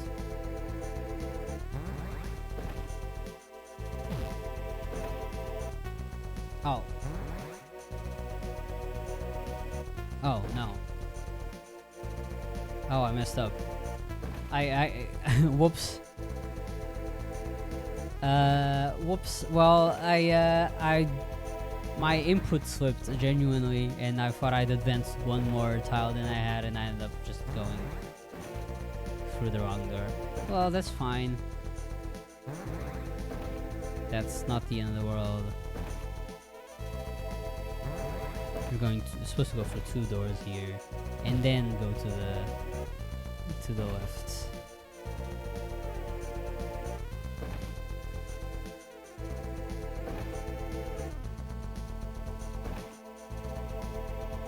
And then we have to just find Sukuna Hikona. Oh, there he is. We can trust though.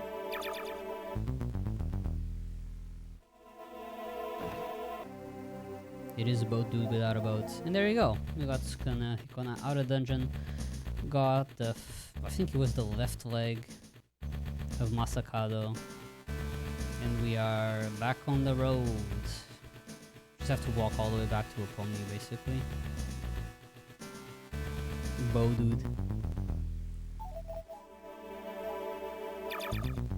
Still active. Alright, now we head to Arcadia. Remember Arcadia? At this point, Arcadia is just the easiest way to get to where we need to get, so we have to go for Arcadia. And there's quite a lot of times where it's like that. After Valhalla got swallowed by the mysterious demon, the center locked up. The center isn't really letting anyone in, and that means that the terminal also it became a terminal we can't access anymore. So in order to get to places close to the center, we have to go through Arcadia. That is genuinely the fastest place, which is very annoying because Arcadia is not that close.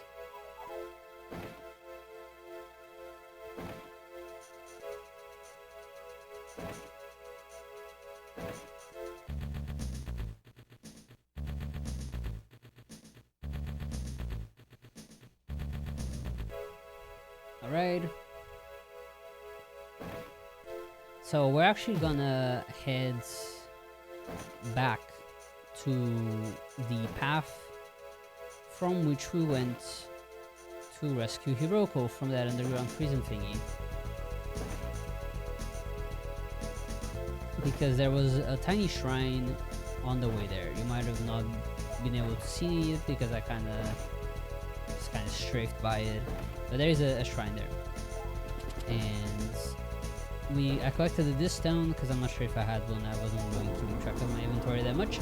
But we will need to unstone the statue that is in that shrine in order to get a piece of the Masakado. There we go. Walking to here.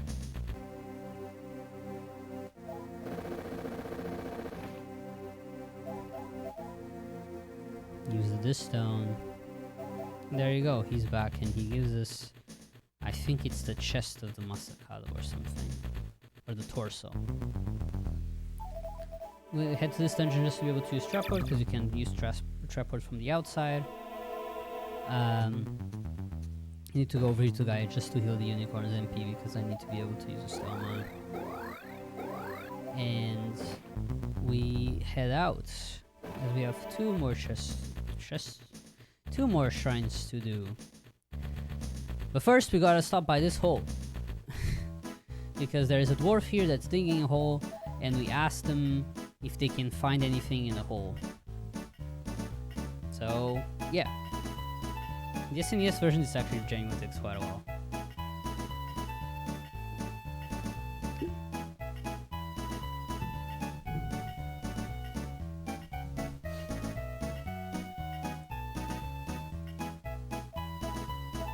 And we got the, I don't remember the planets in Japanese.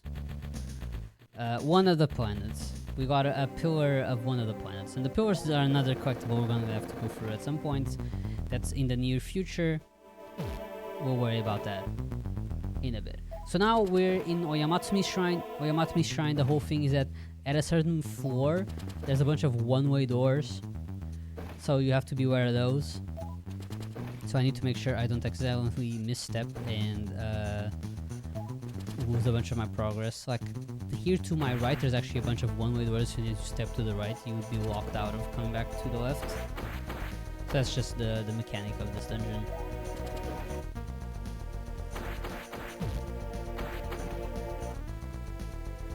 And we have to go to a specific floor, which is where Oyamatsumi spawns.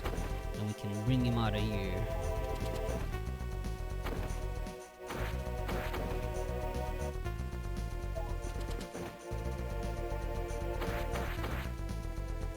Hello.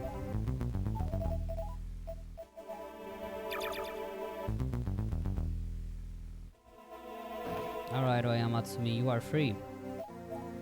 And we got the right leg of Masakado. And there's another dungeon over here. Ah, I completely missed it. This is Baphomet's Shrine. Yes, Baphomet's Shrine. The thing with the mechanic of Baphomet's Shrine is that there's a bunch of like auto-scrolling tiles. So all this movement that you're seeing here is like, you just kind of get slid around.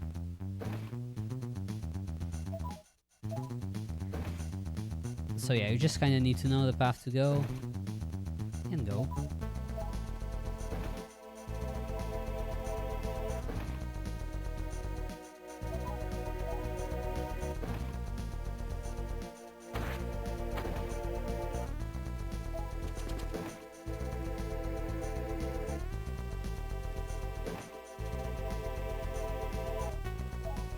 Oh, you will be disappointed.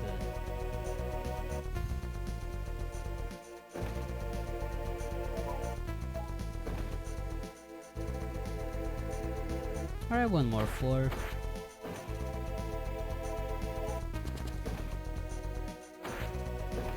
Here we have a spinny tile. This is the right direction. Summon Earthus, but I don't want him on the front. He's like, what do you want from me? Will you leave? Like, no, I shall not leave. You start well, that's the wrong guy. You defend, you start recovering. I think we have a pretty solid sword. So there you go, that was Baphomet. Took about 3 turns. Now we saved the other guy that is here that I don't remember the name of. But we get another piece of Masakado. Very cool. Very cool, really. I'm gonna traport out of here. And transfer. Now we have quite a long journey ahead of us. We're gonna transfer to Shinjuku.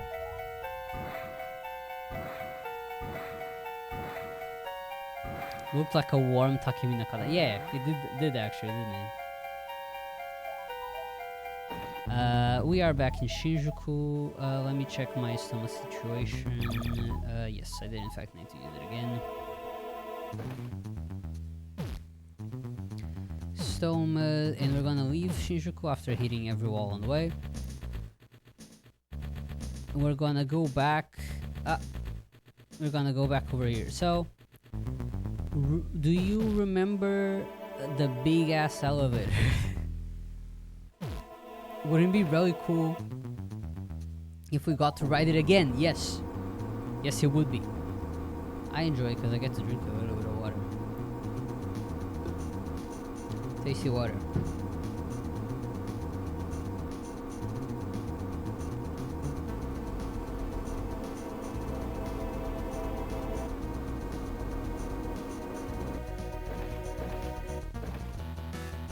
And there's another one. That's right. Thought you were done with elevators. No, sir. There's another one. But this one's just free 4, so it's over in a flash. And what we're going to do, we actually came all the way to the Great Church because there's one guy here that has a piece of the Masakado that he's trying to sell, and we steal it from him. I said no. I pressed me. We're gonna try again. Yes, no. Threaten, and we just get Masakado's neck. And we trap it. Traportation. Off to the guy in the fusion place. At the fusion, once you have all the pieces, they're like, oh, do you want to fuse the Masakado? Perchance. As I see you possess the pieces of the Masakado. And we do. And as you can see there, like in those little containers, you can like really see the head and stuff. So yeah, we're gonna fuse Masakado.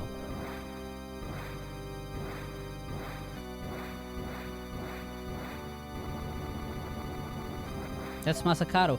However, he's bald, and you know what that means. You know what? I'm sorry. I don't know why I said that. You ever say something and you're like, you know, that's kind of mean. So pretend I didn't say that first sentence. We fuse Masakado, but he doesn't have a soul. So we have to go and have his soul. But thankfully, Hiroko has the soul. Which is what we're going to find out as soon as we go and talk to Hiroko again. Sorry, I'm making myself laugh with my own stupid comments.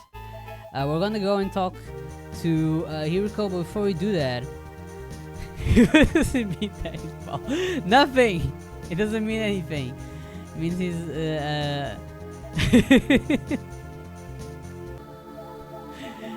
Whoa, Steven! That's crazy. When did you get here? Yo, everyone, check out Steven. Anyways, we're gonna go and see Steven again because we actually need to get a demon comp upgrade.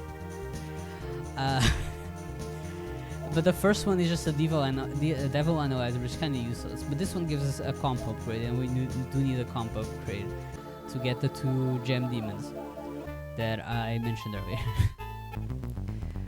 Alright, now that that's done, we're gonna go and talk to Hiroko, and the rack store is just on the way, so that's convenient.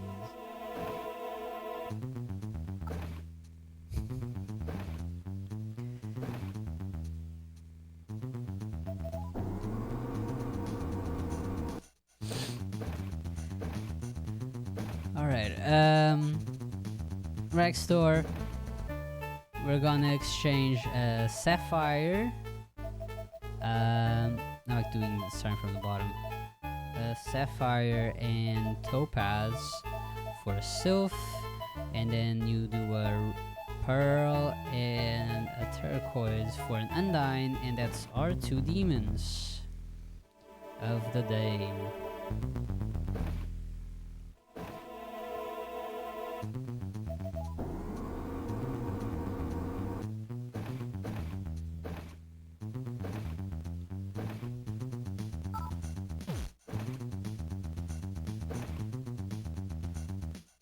I missed the door. We are here, we're talking to Hiroko, and we're like, hey, check out Masakado. And he's like, oh, I have the soul, so now I can complete Masakado.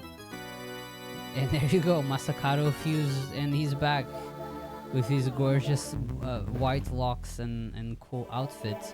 So now we have to take Masakado to open the door where all the Japanese gods are imprisoned.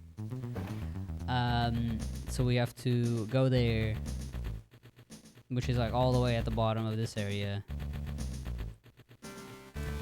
And then we are not going to free the Japanese gods. We don't have to do that, so we're not going to do that.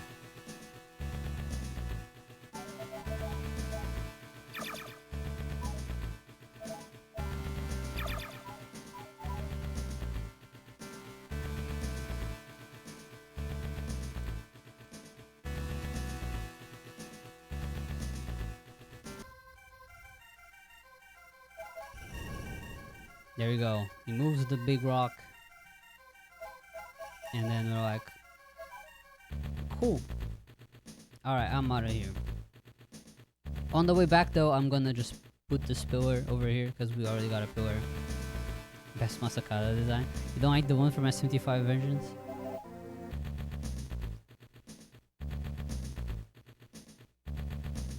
And now we are back to Roppongi because it's the nearest place.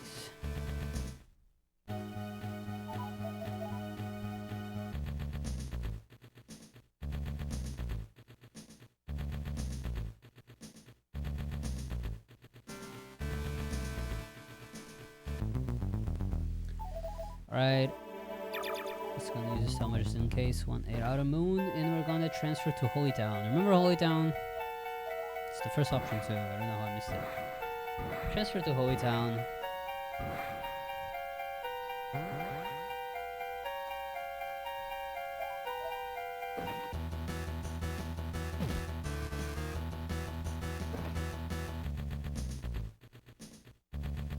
We're gonna check that he get an earthquake on the way.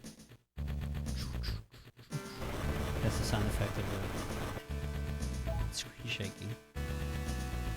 So fun fact, this game was clearly made with the same engine as SMT1, even though the... well, no, actually the roll format in SMT1 GBA is the same. What was I doing that? Right, in SMT1 there is one earthquake. There's the big flood that causes an earthquake when everything gets flooded. And my leading theory is that they worked very hard on that earthquake animation, and they were like, we gotta bring back the earthquakes for SMT2 because we put too much money into the earthquake animations. So now I don't care, let's make an earthquake every tile. That way we know we got our money's worth. So that's why SMT2 is riddled with earthquakes. So now what we're going to do is we actually have to briefly go into Makai. The Demon World Makai, that one. Because there's a whole part that's going on now at the factory. That's actually what Zen was talking about at the TV, and then with his little crowd. Basically at the factory they find out that there's most of the workers that are working there are like being hypnotized by a tower. Well, we don't know yet it's by a tower, but like they're being hypnotized into working non-stop to keep building stuff. Well, keep building the Togi Millennium. Oh, it's one cycle, that's kind of annoying. So Zane wants to free the people, and he wants to go into the factory to figure out what's going on. Why is everyone working like zombies, not taking any breaks? What's going on over there? And basically what's going on over there is that usually this requires a lot of backtrack, because you have to go to the factory first, go into the tower, and then see what's going on there, and then go to Makai, and then go back. Because what's going on is that there's a siren now. I forgot which demon it was. There's a siren that is making a song that's keeping everyone hypnotized because she is mourning her lover that is gone because he accidentally walked into Makai or something like that. So we need to go and get him. But we can go and get him first and then go to the siren. So that's what we're gonna do. We're gonna head for the Great Church because ironically the Great Church is one of the portals to Makai, only to a limited section of it, but to the section that we need to access right now. We talked to that one guy because that one guy actually had the missing doll. Remember the dolls from the beginning of the game that the scientist was trying to put to open a portal to Makai, but he failed? That's because he had the wrong fourth doll, and this guy had the right one. We had the other dolls from the beginning of the game, now we got the fourth right one, we can open this portal. Welcome to Makai. Well, at least a tiny little chunk of it. This is Peterson. That's the guy that accidentally wandled into Makai. So we're gonna bring him along and leave. That was everything we had to do in Makai for now. We'll spend a lot of time here in the future, so don't worry, you'll get enough of Makai. With that done, we're gonna trapward.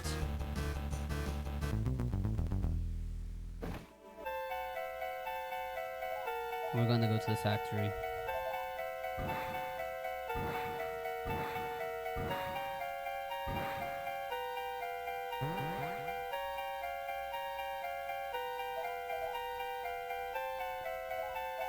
I'm pretty sure I can't heal at the Gaia, but I do need to heal my MP.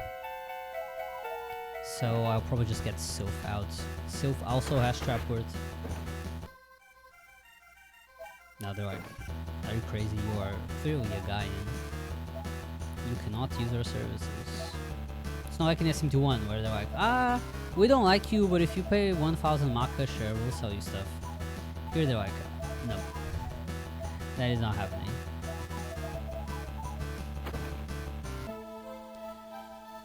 So, factory. What are the fun parts of factory? So, you guys probably remember this dungeon, the part where I died.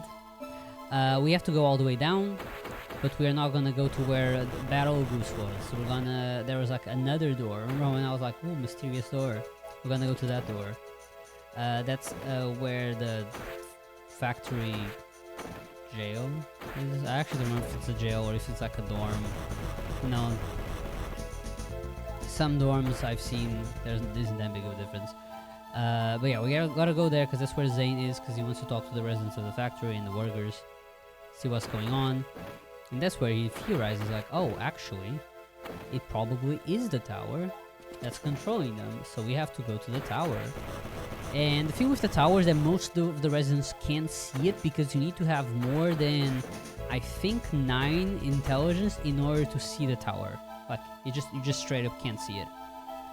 So that's also the other reason why we put all the points into intelligence, so we can get to this section and already be intelligent enough to see the tower. And we have to talk to this little guy. Oh, that was just random encounter. That flashing was my capture card. That's my bad. I'm gonna use the Stoma, because I can probably comfortably return the unicorn now.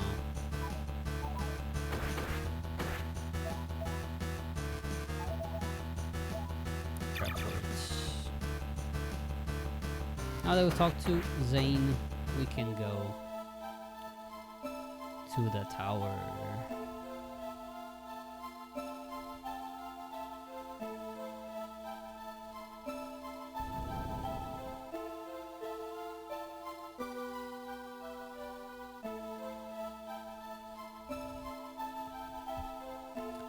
Tower time. Immediately go the wrong way. I'm gonna return Sylph, otherwise we're gonna hear this annoying ticking sound the whole way through. It's quite a long tower. So just sit back and enjoy the music.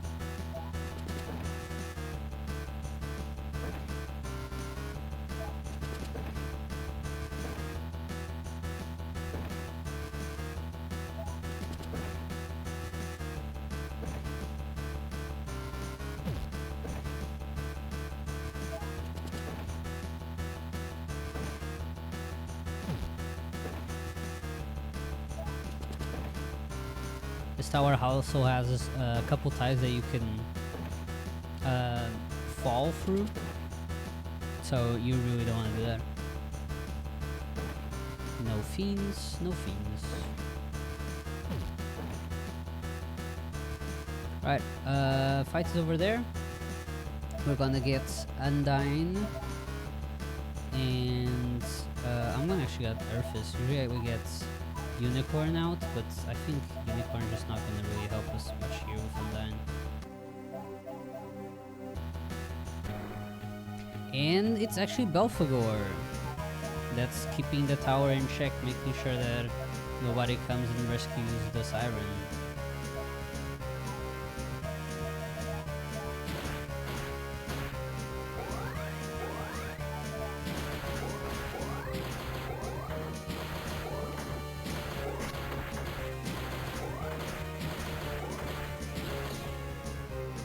And Belphegor is Belphagon. Keep putting points into speed for a little longer. We're not quite done yet. Same with Hiroko with intelligence. She still has quite a few spells she needs to learn.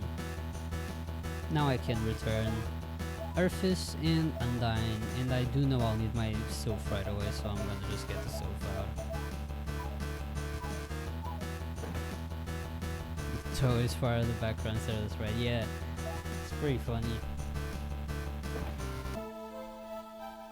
Wonder if the sprite was too big or something. They ran into some kind of technical limitation. Anyways, we reunite them. Now she's happy. So no more song. Everyone's okay. And guess what? We have to go all the way down again because there's like a pillar that now the guy that's not hypnotized all the way at the bottom of the factory can use. So yeah.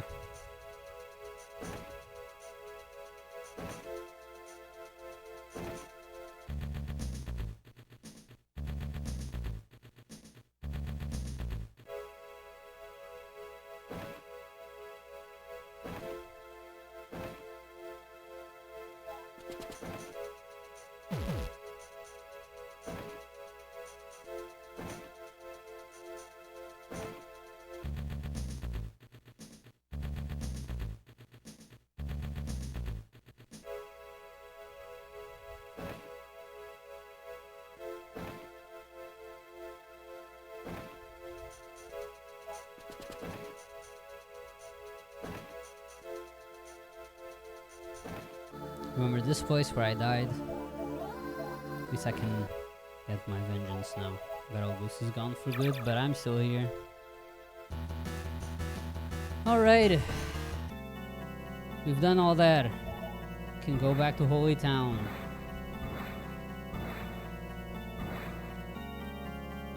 Making good progress.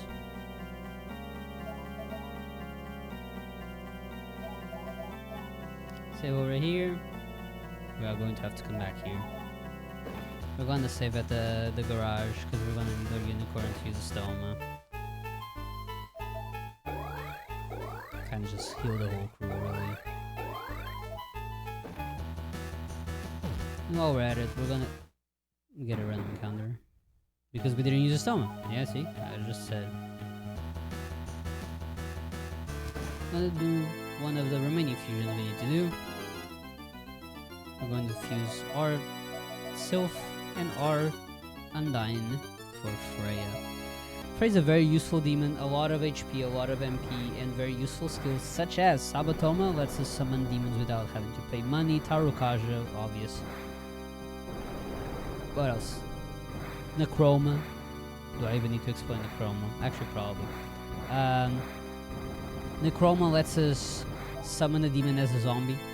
This means that they always stay alive, they take no damage because they have 0 HP. They only die by getting healed. If they get healed, they die. That's how they die. So yeah, these are all the skills. There's other skills that she has, but these are the ones that are really, really useful. No, I didn't want to talk to the random guy. I want to talk to Zane. You really don't want to forget to talk to Zane here. Made that mistake too many times. Talk to Zane. He's like, I'm barging into the center. I don't care. I'm going there. So he's gonna go do that. While he does that, we got a couple more things to do. This moon cycle is actually quite nice.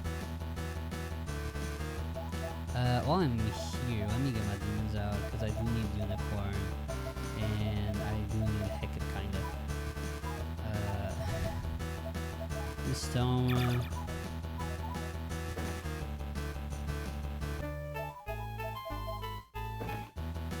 Get the pillar. This store just happens to have the pillar randomly. And now it's the very delicate part where I move. And I need to enter this door at full moon. Anyways, any dance fans in chats? Because we're going into the disco. There is a dance competition that we need to participate in, as they are offering a pillar as a reward. So let's dancing.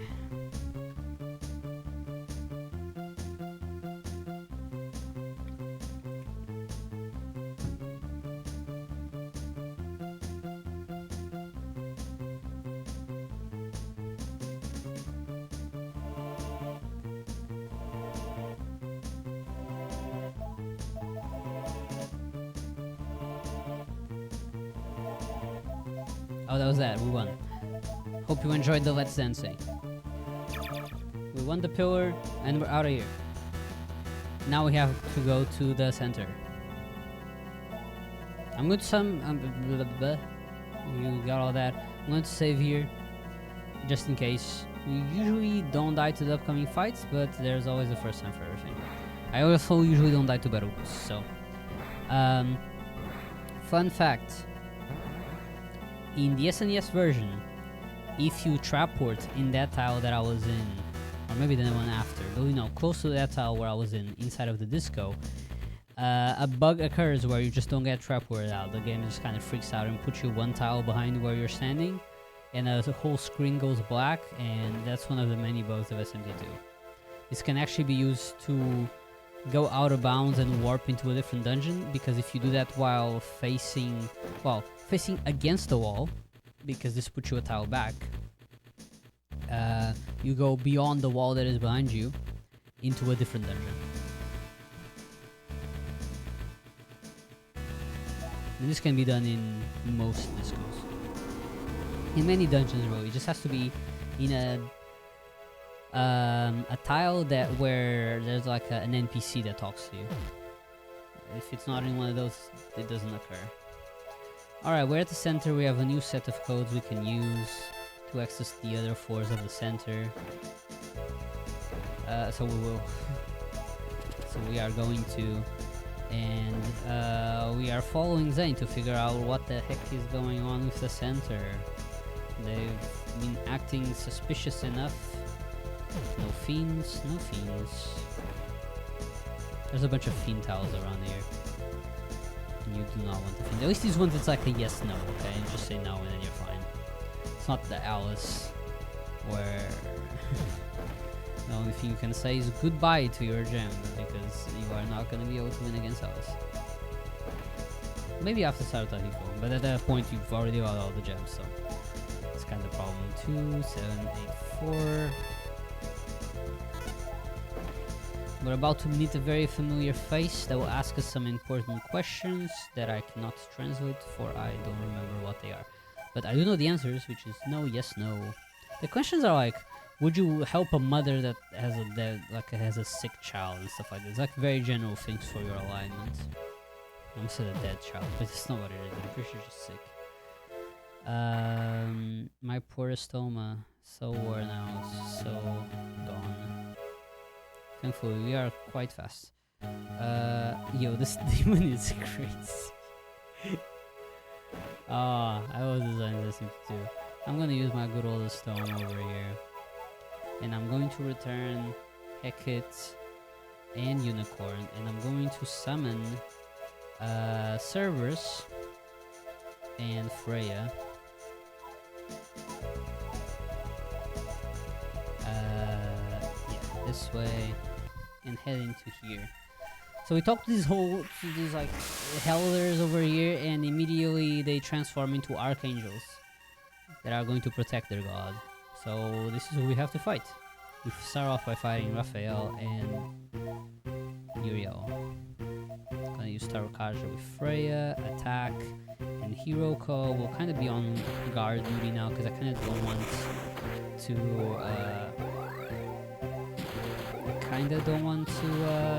I don't want her to use Mediarama. Usually that causes more problems than it solves.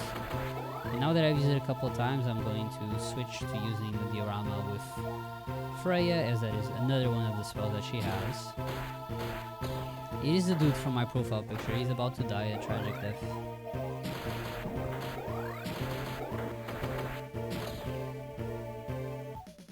That is 2.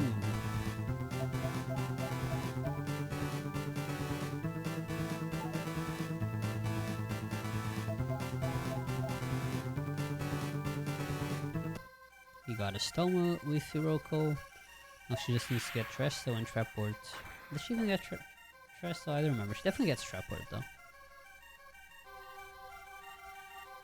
Now here's Michael, the final boss fight of Chaos in Shin Megami Tensei 1. I will, however, be using Tarokaja. I'd forgotten about that part.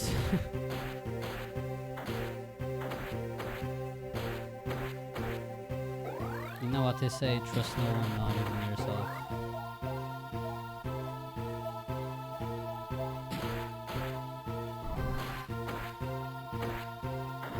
Nice Moravian reflection.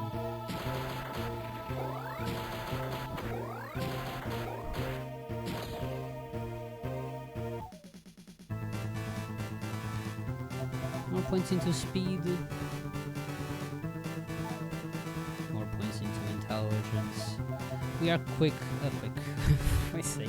We are close to finally switching where we assign our points. We're going to start assigning points into strength for Alice and points into vitality for Hiroko, so she finally has some health on her, because she really doesn't.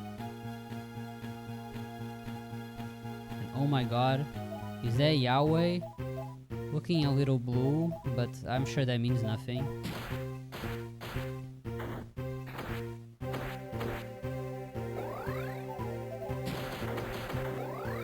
This fight is just as hard as in SMT4 Apocalypse, for sure.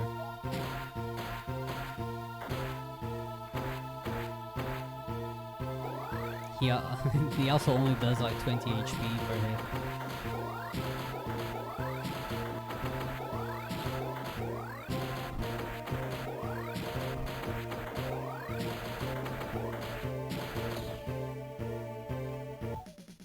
And there you go. Alright, 1, 2, 3, and rest into strength.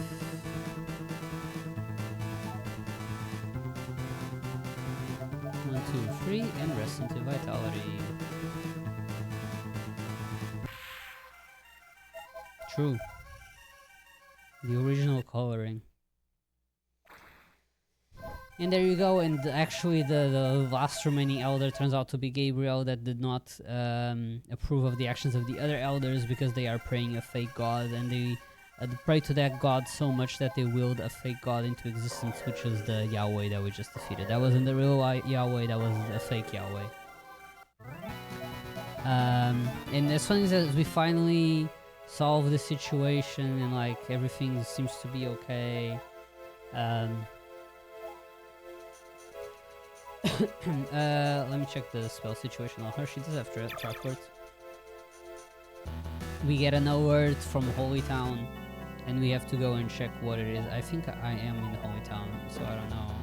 Yeah, I am in Holy Town.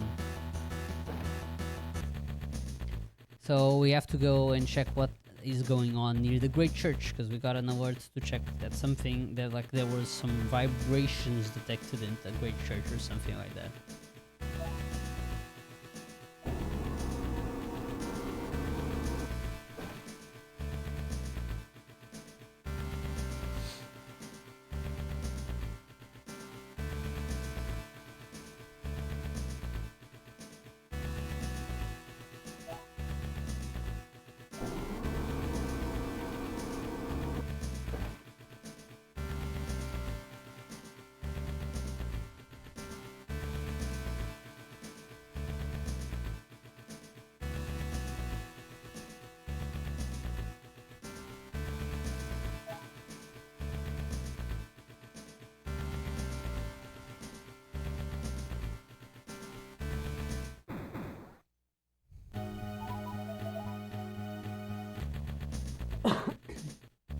Excuse me. And as we arrive... What is this? A huge drill. You really don't see like the whole skyline of buildings when you're walking around, but it does exist apparently.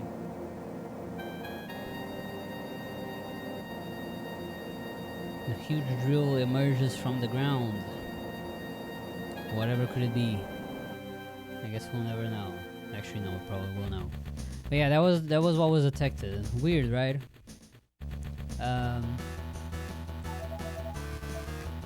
Well, enough about that. We have a fusion to do.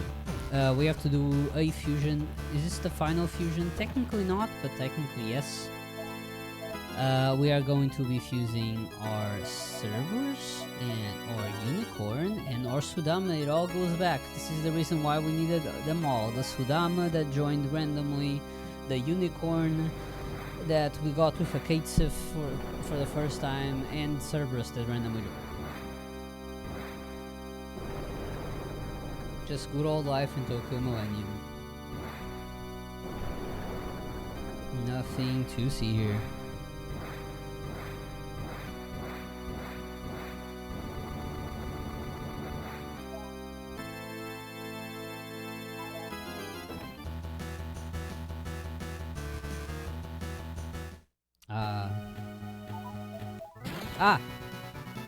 That was fine.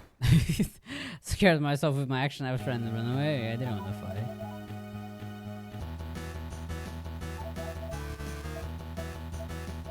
Stone.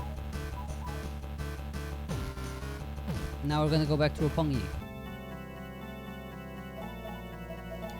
We have almost all of the pillars, and once we have all the pillars, we can head into Makai.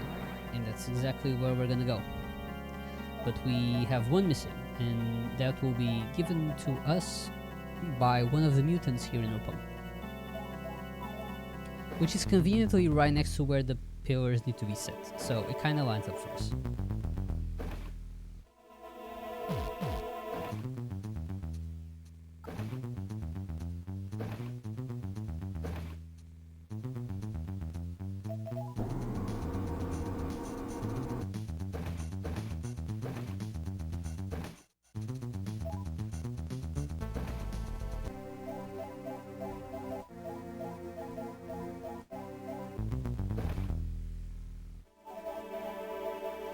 Right, we got it. And we're out of here.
Walk into this face-shaped rock. Place the last pillar, the sun pillar, and that will complete the pentagram and open the official portal into Makai. We have made it to Makai, people. So first things first, I get a random encounter. That's not the best thing you want to get. Right as you arrive, a random encounter.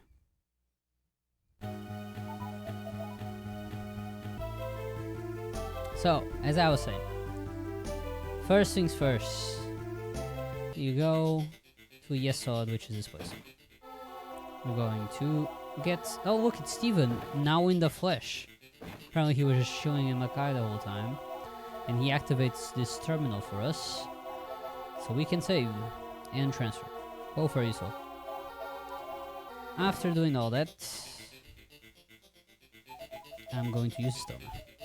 And after doing that, we go to Yesod. Yesod is one of the 4 dungeons we have to go in here in order to progress further into Makai. There will be an initial fight there we need to do that sets 2 out of 8. 2 descending, yeah. 2 descending. But there's this huge passageway, which is where we are right now. Right at the center is where you can pick which path you want to go to. However, there is a fight there, so first we have to fight it. And after fighting it, we can go to Yesod.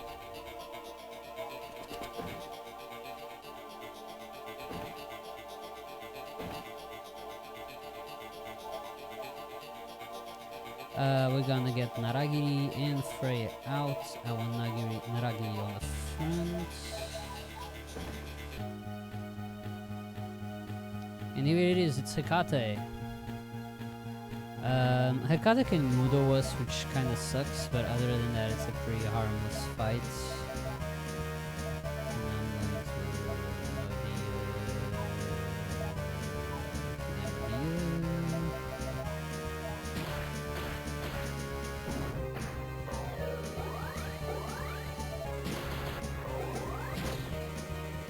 This is going to be the main strat for most of the upcoming fights. Naragiri has Rakunda. Freya has...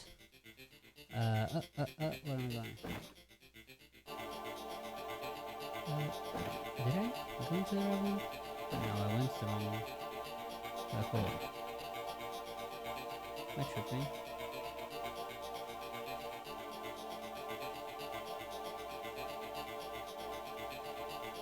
I am tripping. Hello.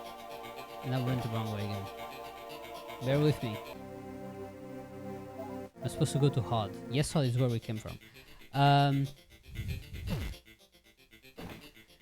Bear with me here. Oh, I'm walking the wrong one. It's tragedy. There you go. Right path now. Yeah, main strategy for the upcoming fights. Freya has Tarokaja. You do not want to skip out on Tarokaja. That really increases your damage output dramatically. Rakunda as well, and a lot of these demons either have the Kaja or the Kunda or both. So if you use both, at least you kind of cover all your bases. They usually don't have like AIs that are triggered if you use one or the other. They kind of just use it randomly. So your best bet is to have the auto set up. Hopefully nobody dies, so you enter the fight and you just auto. That's the fastest way to go about them. That's Tiamat for the Tiamat fans.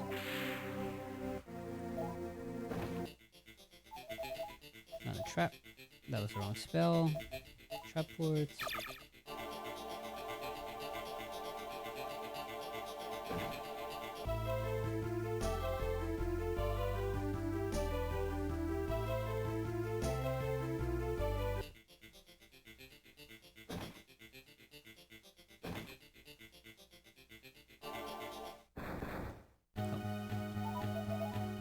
That's the stoma.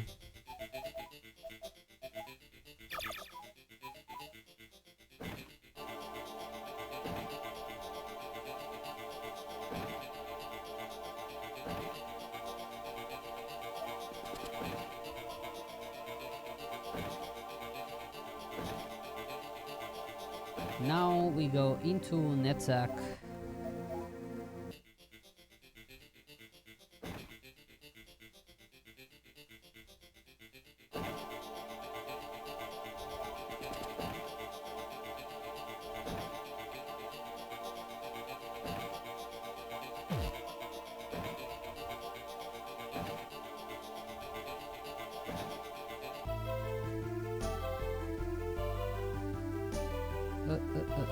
For this one, We have to enter this dungeon at 6 out of 8.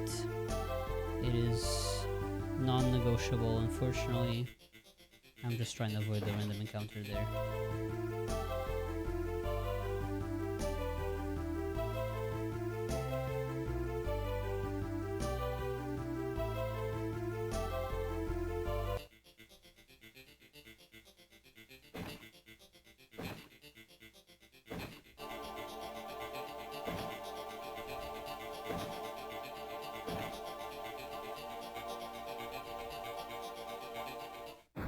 Damn.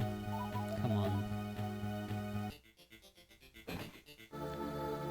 And now we fight Master Terion, and we can only fight it on full moon, so that's why we have to adjust the moon cycle there a little.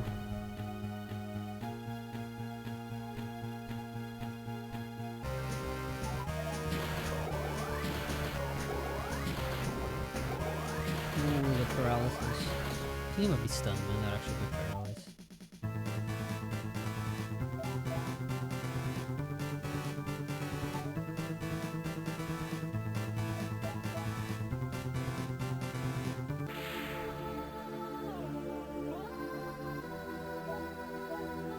We got the second key. We're collecting keys, by the way. I didn't really mention that, but we are. Trapports.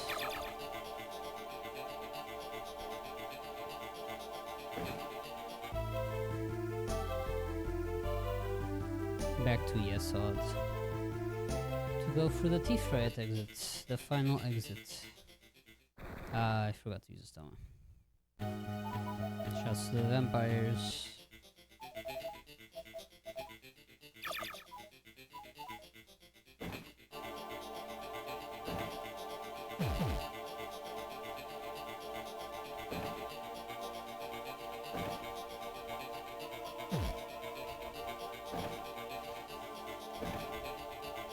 Okay, go over there.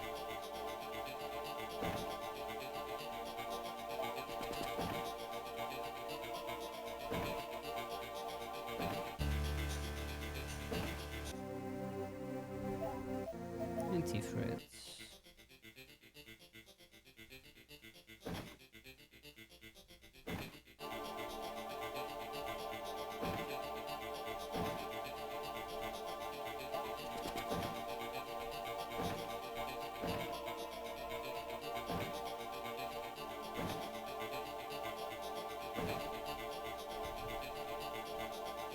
And now we put in both of the keys we've obtained to leave the T-Freight and go into the next section, which is don't remember. This place where we're going to save, because there's a terminal. And once I save, I'll be able to see the name. It's just T-Freight. Okay, that makes sense. I don't know why I assumed it was a different one. Alright, so now there's a little bit of plot going on. We've done all this.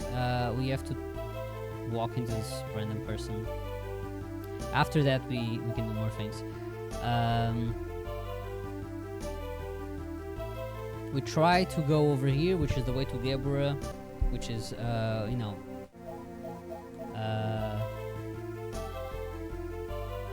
where the way to Lucifer's palace is. On the way there, we actually get transported to Lucifer's palace directly to go talk to Lucifer, who kind of explained his intentions of, like, you know, Yahweh is oppressing people. They just want salvation for the elite. They are not gonna save the people. This world can't go on this way. They're trying to. It's not even. You gotta understand. They're not trying to just like create a world for the elite. They're trying to put the elite in a spaceship, take them to the 1,000-year kingdom, which is in space apparently, and then blow up the world. That's their plan. And the chaos plan is to kill Yahweh, kill Satan, which Satan is the follower of Yahweh. Just go along with it. And then, you know, let Earth continue as it is. Thing is, the law ending, and I guess this is where we go into the endings, right? The law ending is much faster than the chaos ending, and much much faster and much easier, even if it's not that easy, but it is much easier. So that's the one we're gonna go with. So we're actually gonna go along with the plan of like killing everyone. Killing everyone and taking only the elite in the spaceship. That's actually what we're gonna go through.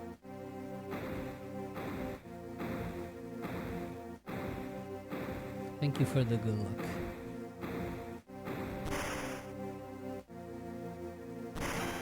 Yeah, so we go into this temple where Seth was sleeping. He senses that his time is, well, is here, and he flies off into the sunset.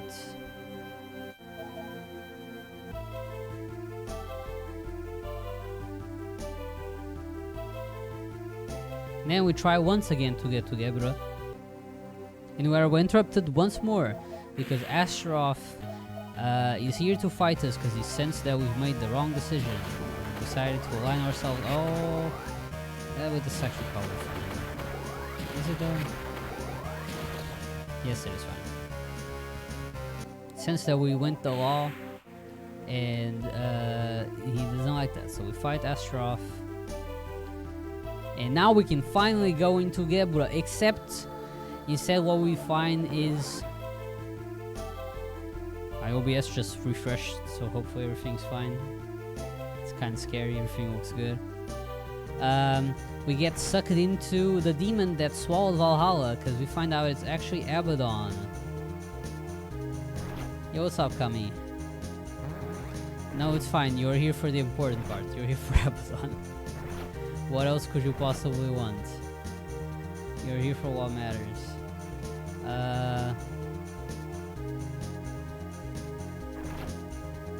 Oh my god. I wasn't looking.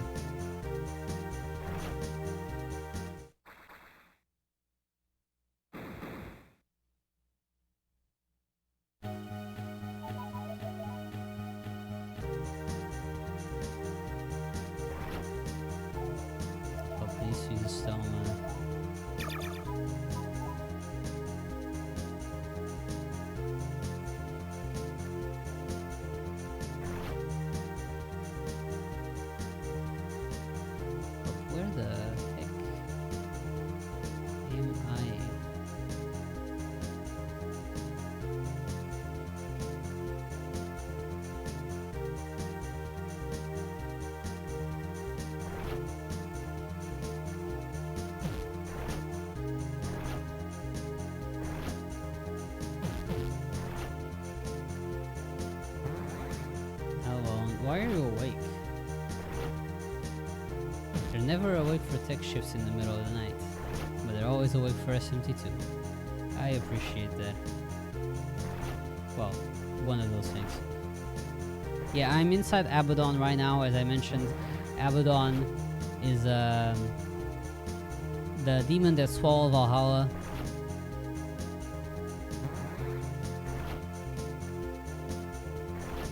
And we're actually headed to the swallowed Valhalla. I guess I haven't specified that, but that is actually where we're headed. We're gonna try and get to Valhalla, to the slums, so we can talk to Mataka and figure out if he knows something about what happened. And he does. It's only one furry. I guess it is only one furry. I don't know. It's been a long day for me. I feel like it's 5 a.m. So we go back exactly to where Mataka was. And he gives us a whole exposition moment where he explains... Oh my god, where does he explain? He explains like that we were created artificially to become the Messiah by the center, and they also created everyone else that we've known. So Beth, Zane was created to be like our fellow Messiah guy. Beth was created to be our like partner. Dalif was created exactly to be our antagonist that would make us stronger. It's all been artificially manipulated by the center because they wanted the Messiah so they could complete their 1,000-year kingdom plan and finally get the heck out of Earth with the Megiddo arc, which is the spaceship, previously mentioned spaceship, where all the chosen humans are gonna go into, so that they can then go up the world. 1, 2, 3, 4. This part I really need to count. 1, 2, 3, 4.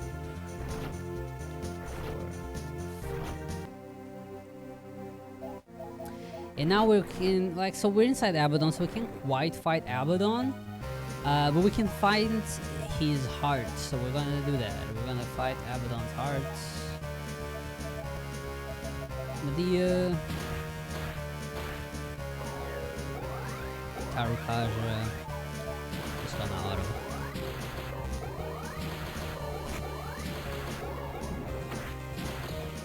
There you go. That's Abaddon.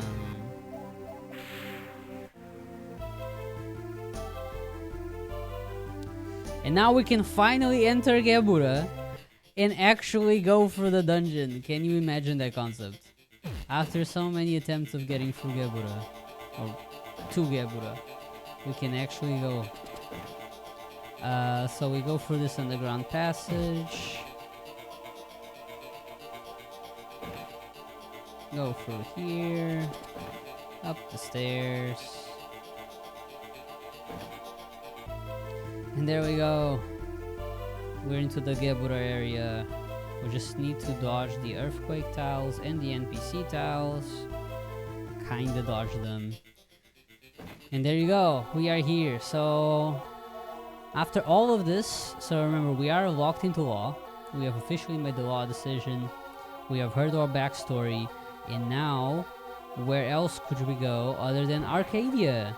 Of course we're going to the Arcadia. We just can't miss out on going to the Arcadia one last time. Because you see, we have to go to the center. It makes sense, right? It's where all the action happens. And the center does not have an active terminal, as I mentioned before. It's the whole reason why I even bookmark the terminal in Arcadia. It's because otherwise this god, I don't even know. Probably have to go through Holy Town, which is still somehow even further away because of the overworld and stuff. But yeah, you have to backtrack around here every time. A lot to go through. So we're back at the center.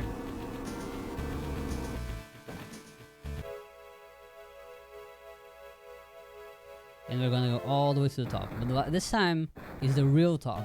Because the last time we thought it was the real top, but we kind of got sidetracked by the whole angel situation. This time it's the real top at the top. Gonna go through here, take these stairs. Same as the last ones.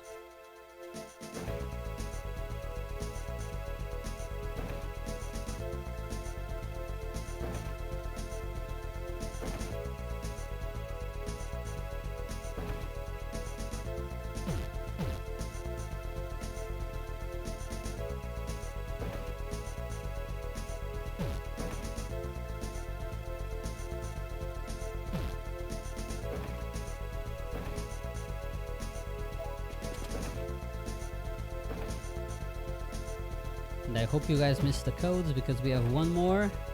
Last code of the game, 3470. And now we can finally reach Eden, the town of the chosen ones. Even have the cherubims and the sphinx at the door. We got everything over here. And why are we here? Because Zane is here. Remember Zane? And Zane is actually the other chosen one. He is chosen to be fused with Seth to revive Satan into the world. Zane will turn into Satan. And I'm gonna drink some water now.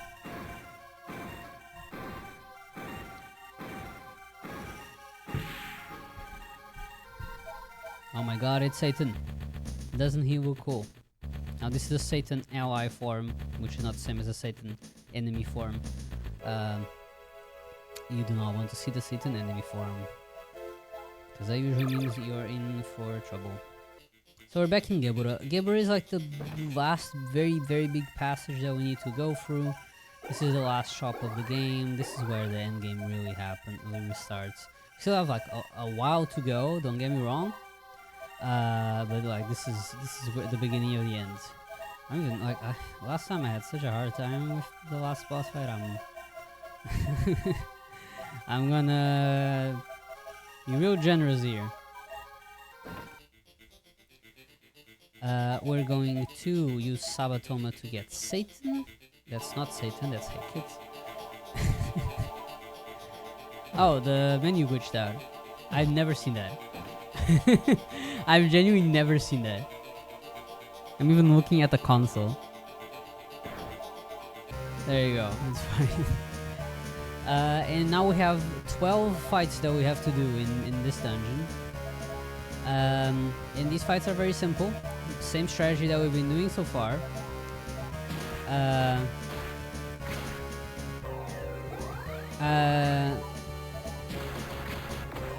What was I saying? Yeah, same strategy that we do so far. But also we have Satan 2 now. And Satan uses... what's it called? Deathbound. The Satan uses Deathbound on everyone and it does a lot of damage. But Deathbound uses HP, so Hiroko, instead of using Medea and healing everyone, is going to be specifically using the Aran on Satan to heal.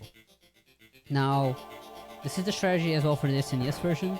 Funnily enough, specifically in the PS1 version, they changed the way auto works, where if you use a healing spell, it defaults to the first character instead of defaulting to the one you preset it to in the last fights.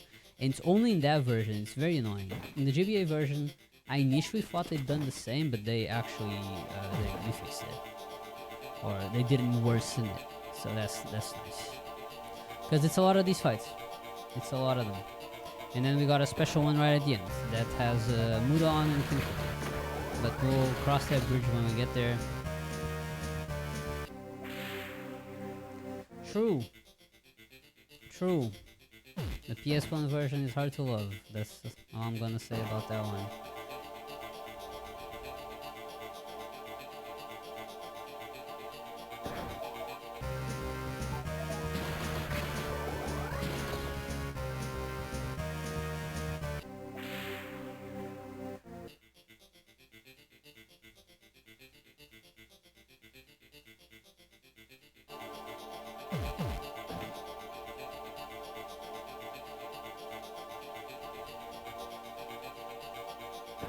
Hey John, can you do me a favor and check the website and tell me what time the FF run is scheduled to start? And also if Angus has been updated lately. Because I'm looking at that 1 hour and 10 minutes and I'm wondering if I hadn't updated the schedule here.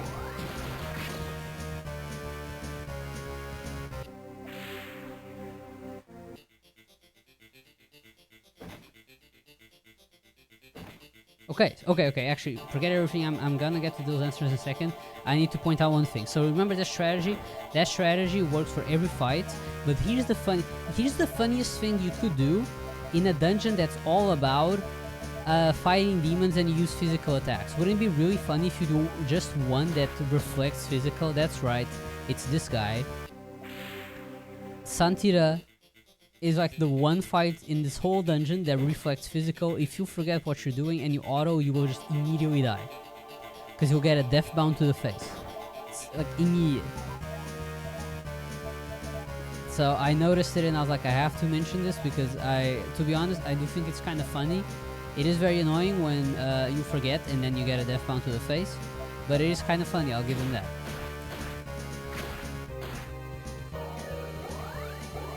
Yep. It happened to me too in a run, and it wasn't fun, let me tell you. You only do that mistake once. Pre-out schedule? Okay, yeah, we're... Oh yeah, I'll just see when my run ends, I won't worry about it.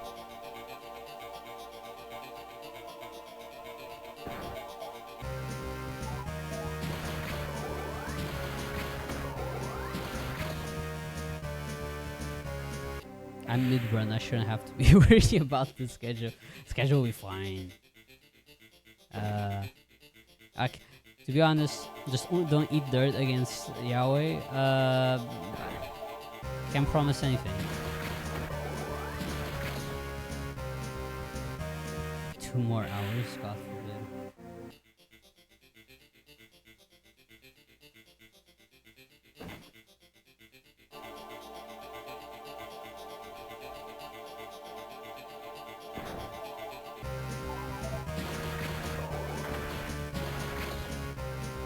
Look, first I still need to make it through Atavaka.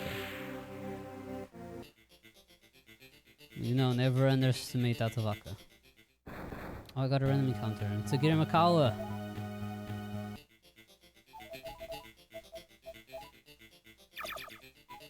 Oh, I was so still active.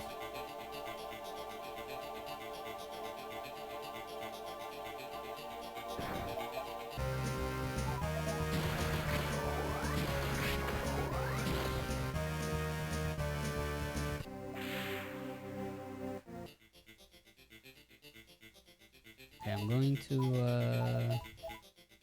no, use Diara on 16.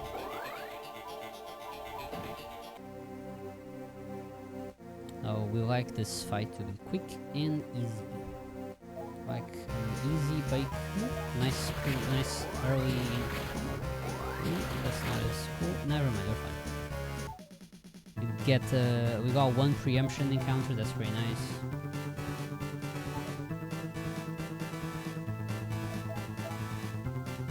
And there you go.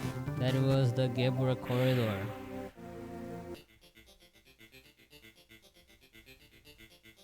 We are almost there. There being Lucifer's Palace, by the way, in case you did not remember where we were going. We are headed to the Lucifer's Palace.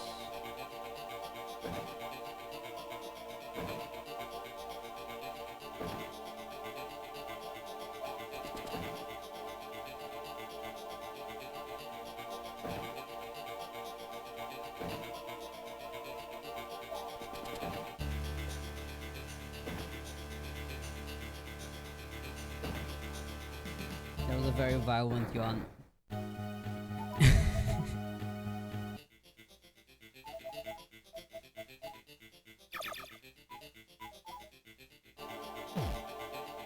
Oh no, that yawn was so violent I don't even remember where it was going.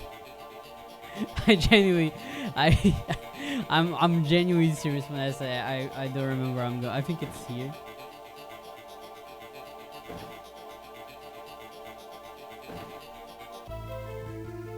Alright. Now we are headed to the dungeon of everyone's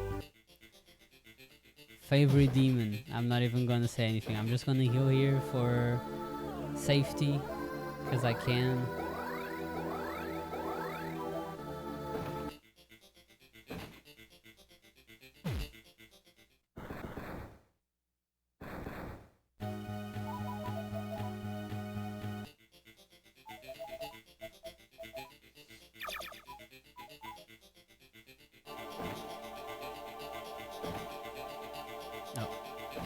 That was the wrong order.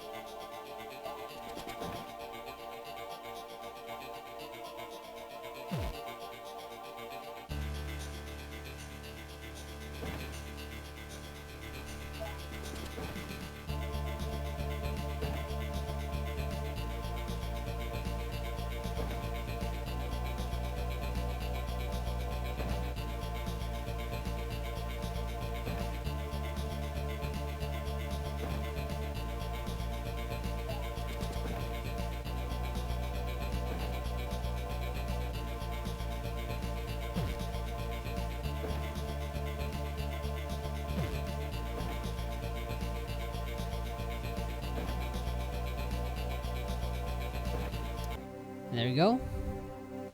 Everyone's favorite demon.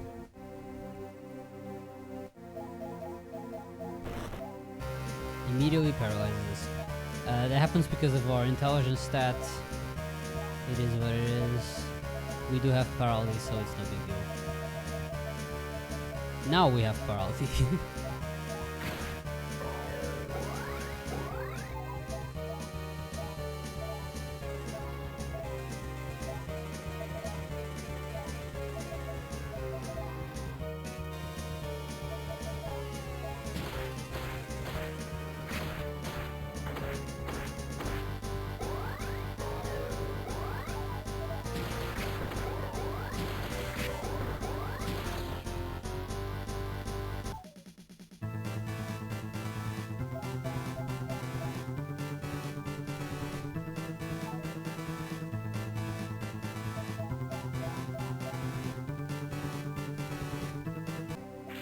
And we were in Terrestrial right on time. We are headed to Kefir Castle. We need to enter at 6 out of 8 descending. I'm actually gonna do 7 out of 8. Just for one extra. I will do a safety save. The only way you can do a safety save in this area. Alright guys, tone it down a bit on the comments. Keep it PG, please. We have to go back to Gebura, but don't worry, we go back to Gebura, we save here. And we have to Tresto back. And we are back here. Now I saved in Mara, so I don't have to save now. Sorry, not save, heal. And now we just go through the dungeon.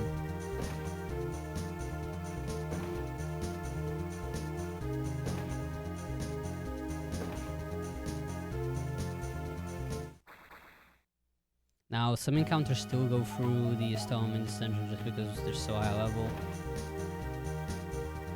But yeah, now we just go to the end. We have saved. And we just hope we make it through the last fights. Honestly, we just hope we make it through the last fights. That's kind of the end of that sentence.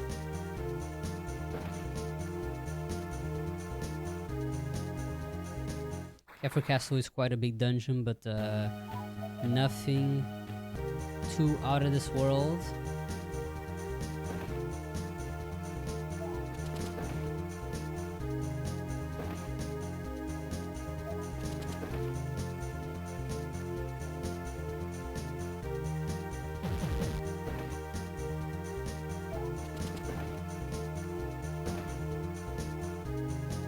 Yo, what's up, Sabte? Thanks for the raid. Appreciate it. Please make me look for. Yeah. It is a very big dungeon, especially when you know the how short the path actually is. It's quite funny. Because like Cathedral is like a long dungeon, regardless. But, like the Kefir Castle is actually not long at all.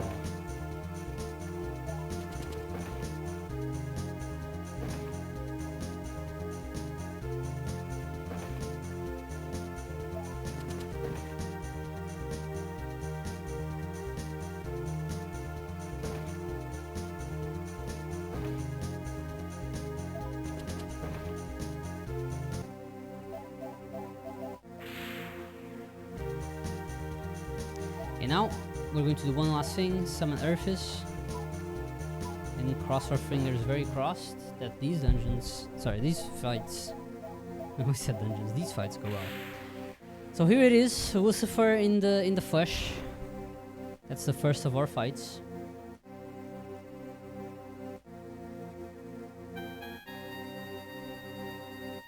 And here's how our fight's gonna go. We sword, we Rakunda, we Deathbound, we Tarukaja, we heal Satan, and Earthis is just hanging out. Earthis' only job in this fight is to die.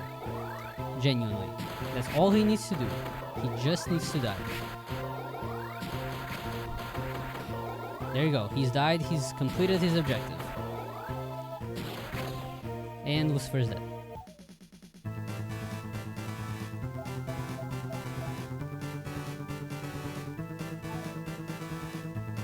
No, this isn't Satan. Satan's in our party. Don't mix him up. Alright.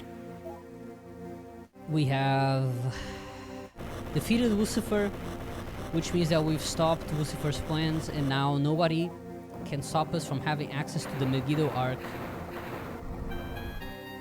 From releasing, I don't remember what this guy's called, Kuryu or something, Koryu. It's one of the Ryus, okay? He is going to help us blow up the world. No, heal Satan, exactly. Rayquaza, yeah. Kuzuryu, yeah, that sounds familiar, Kuzuryu. So as you can see, like, at the very top of the Millennium, you have the Megiddo Arc, which is where Eden is, like, with all the chosen ones. And that's where everyone else is, and we can watch from afar. This part's pretty messed up. We can watch from afar as everyone else gets blown up. We'll just admire it. This beautiful cutscene.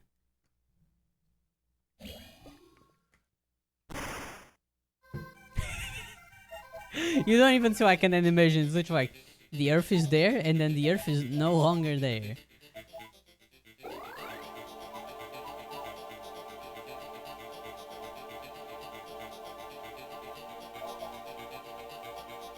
Yeah, because in the SNES one you can actually see like the explosions. In this one it's like Earth, no longer Earth. And well, okay, see, look. Don't clap yet. We have not won. The game isn't over. There's one more fight, and this is the scary one. Because God isn't dead yet, and as long as God isn't dead, we can't overthrow his rule, and he might just make the world again. So we need to defeat him. We need to defeat God. So this is the real one, the real Yahweh. And this is the actual scary one. So, here's the strategy here. Rakunda, Deathbound. Frey is gonna use Necroma, which hopefully will do something as we get our Earthis back. And we are going to the Arahan Freya, actually. Oh my god. Oh my boy. And you know what? That's fine. That's fine. So we're gonna change of plans here a little bit. Angel Hair, and we're going to use the Arahan on Freya. We still got that Deathbound going, and I'm going to straight up Necroma Narakiri that got killed first time. Okay, with all that done now, I think I might... yeah, you know what, I'll use a little bit of the Angel Hair strategy. You the Arahan Freya. You keep using your Deathbound. You keep using your Tarukaja. You keep using your Rakunda. You know what, I'll use you as backup in case something happens. So here's the situation here. Yahweh has a lot of health. We are using an item called an Angel Hair that heals everyone except for Freya, which is why Freya has to be healed individually. And we're trying to do as much damage as we can. Oof, that hurts. That hurts. Okay, because what's the problem? Once Freya gets killed with... Once Freya gets killed with the spell that Yahweh just used that killed her, which is exactly what I did not want to happen, she's kinda gone for good. And that is very bad for us, because we need those buffs up. For many reasons. One is that because they increase our attack, also they increase our accuracy. We need to be doing a lot of damage. As you can see, we kinda are getting crushed over here. Gonna heal the protagonist. Rakunda, Tarukaja, just in case, you know what, I don't think I've used him any Rakunda. He did immediately use Rikaja, so go back to using Angel Hairs, Deathbound. I guess I'll do this fight the slow way. And we have to preserve the MP, because with zombies you can't heal their MP. If they're out of MP, they're out of MP. Like, that's that. Thankfully the Angel Hair doesn't really affect the zombies. This is clearly the easiest way to do it, is just keep autoing. The problem is that if I'm autoing, I don't know how much damage I'm doing, and I'm always kind of scared of the instant kill that can happen. So, you know, if I'm gonna have to manually do it, I might as well use a Raccoon and the Tarukaja. Okay, I'm doing 700, which at least leads me to believe that I have some buffs up. Our miss rate is huge, like it's really hard to hit Satan. I mean Yahweh, I don't know why I said Satan. Oh, he did use the Kaja now, so I'm going to use one more Tarukaja. There's only so many Tarukajas I have, as you can see. And he used it right before I used Tarukaja, so cool, good timing on that. I will use another Rakunda. I have one more Tarukaja left.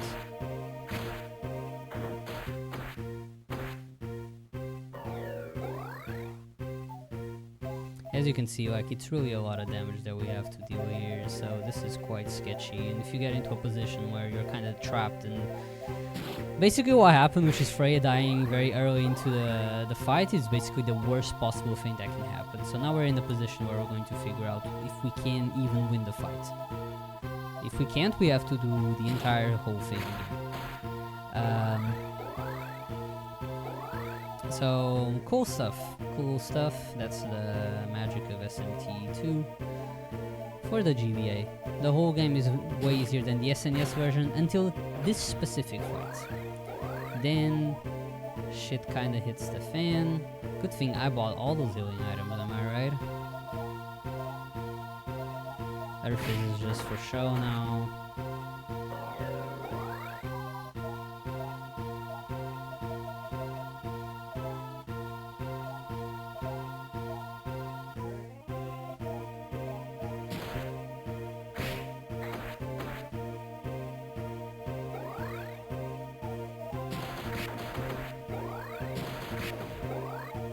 God damn, he just keeps hitting me.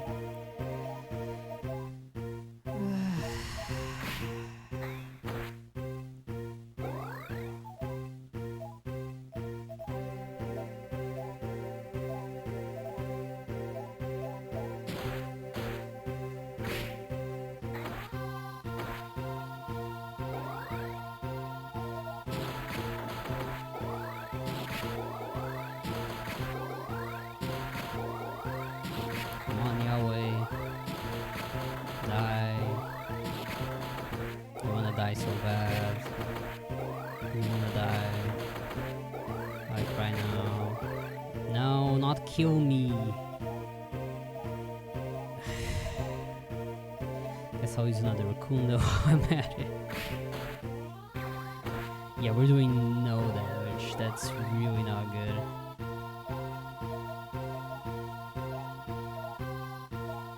I'm gonna use a couple more Raccoons.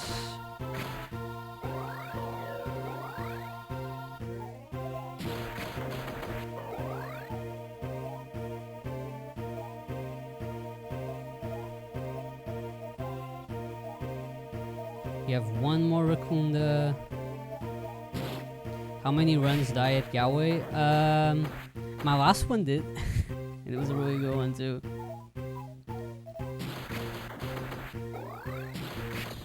Oh! We did it! We somehow did it. Oh. Oh, we did it. I'm so relieved. That fight was not looking good, people. Let me tell you.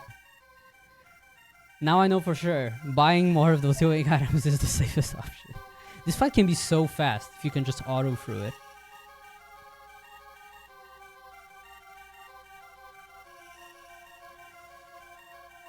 Oh. Alright, so now the crates are 10 minutes, so we're gonna be here for a little bit. So don't worry too much about the estimate. We're gonna be like solid on estimate. Well, that was SMT2. We won. We won. And by we, I mean who actually won? Alvith and Satan. Lone forgot about the 10 minutes of credits. Typical mistake. And the few people that are in Eden. RIP Necroma Cheese 1994-2003. So true. Alright, thank you everyone for watching. I hope you enjoyed SMT2. I hope you've enjoyed all the SMT runs so far. I think this is the last SMT run in a marathon, in this marathon at least. Really glad I got to showcase this run. As it said in the facts, the SMT2 is my favorite Shin Megami Tensei game, even if the end can be a little annoying. But no, we made it through. Happy to see that. Boy, to spread Mega Tensei specifically, it actually was so true. If you guys want to get into any kind of Megaten one, that's anything from Persona to an SMT game, Digital Devil Saga, Devil Survivor, what else is there? Please join the Megaten Discord server. We have a lot of resources for everyone. We have a website now. Like we try to do a yearly marathon. We're doing a lot of stuff. We're coming through with the speedruns. So if you want to join, it's all good fun. The runs sometimes aren't fun, but the community is fun. We have each other's back, and it's cool. It's a cool community. There's some good games. There's a lot of not very good ones, but you don't have to worry about those. Most people don't run those, so it's okay. So yeah, Megaton stuff. That's that. What else is there? If you've been enjoying the RPGSU online marathon, and I hope you have. If you haven't followed yet, consider following the channel. We're hoping to do a lot more marathons here, all focused on RPGs. That's kind of our motive. We're hoping to hold an on-site marathon at some point. We might have some information about that at the end of the marathon, maybe. So stick around till the end to maybe find out, or not. That's the thing with information. You never know what's gonna be. I don't know what I'm even saying. Yeah, if you want to support them, if you want to support the marathon, I want to thank everyone so far that's subscribed and been watching the whole time, because that does mean a lot. This marathon's still very new. We're still setting things up. There's a lot of investments that are being done in the background, and as one of the main organizers, I've been doing a lot of them myself. So honestly, it's just really rewarding to see everyone have a good time, everyone having fun and enjoying the marathon so far. Just really makes me very happy. Makes it very worth it to all the work that we've put in to the marathon so far. So yeah, believe it or not, this is not the credits yet. This is the pre-roll to the credits. The credits are after. Yeah. Stay tuned to the upcoming runs. We have one more day with some really cool runs lined up. We have Final Fantasy after this, then after that we have Fire Emblem. Let me see if I remember. Fire Emblem, we have Lufia. We have Unicorn Overlord, Pokemon, Astria Ascending, Kingdom Hearts to finish it all off. And then will be our outro. And that will be a marathon done. So, yes. Yeah, check out, that's Okamoto again. I told you to remember Okamoto, because I was hoping we'd see him by this point. When does this end? I think we still got 5 minutes left, I'm not even kidding. So how's the weather? Like, if we were super tight on the estimate, I would have cut it at Yahweh, but because we have so much time, I'm just gonna let it run and get the proper time. It's 3 a.m, the weather is dark, so true.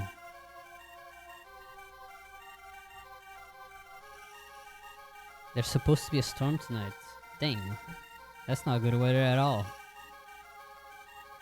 Well, sounds like weather. Oh, scared myself with a Windows noise. I'm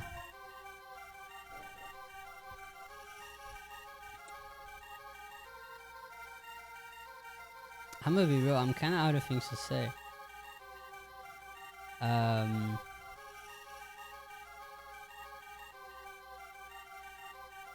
If you like Megaton speedruns, follow my channel.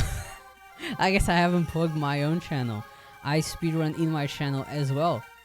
If you want to follow me, specifically for Megaton speedruns such as this one, for example, or SMT1, or Soul Hackers, which was scheduled to be done at the marathon, but we ended up having to cut it. That's a place where you can go to for Megaton speedruns. My personal channel.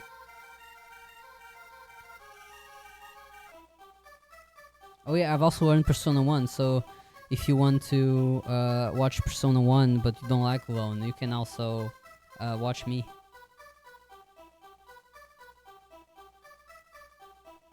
Follow sign from Argentessa Blind Thinker run soon? Yes, actually, and ironically, I will be running that soon.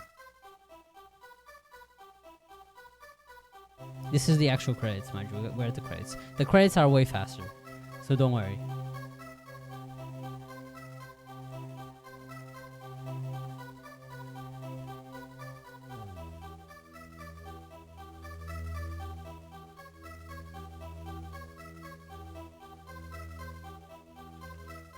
I guess final shoutouts. Karina, welcome for emotional support. Yes. Final shoutouts. Shout out to my OGs that were there from day one. Sim, Radio, Filthy Blasphemer. I wouldn't be here without you guys. Electra as well for the SMT2 content. And I hope you guys enjoyed the run. Thank you so much.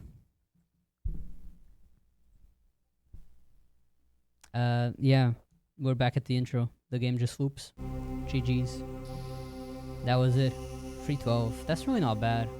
This is like a recorded PB. It's not my real PB because my real PB got lost in the Twitch void. My real PB is like 302.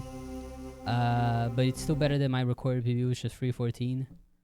So cool. I can at least submit this to speedrun.com. Yeah, well, people, I'm not gonna waste any more time. We already had to watch the entire credits. I'm gonna jump right into intermission, set up the next speedrun. It's gonna be cool. And then I'm gonna go to sleep. And I'll see you all tomorrow for the outro. Bye bye.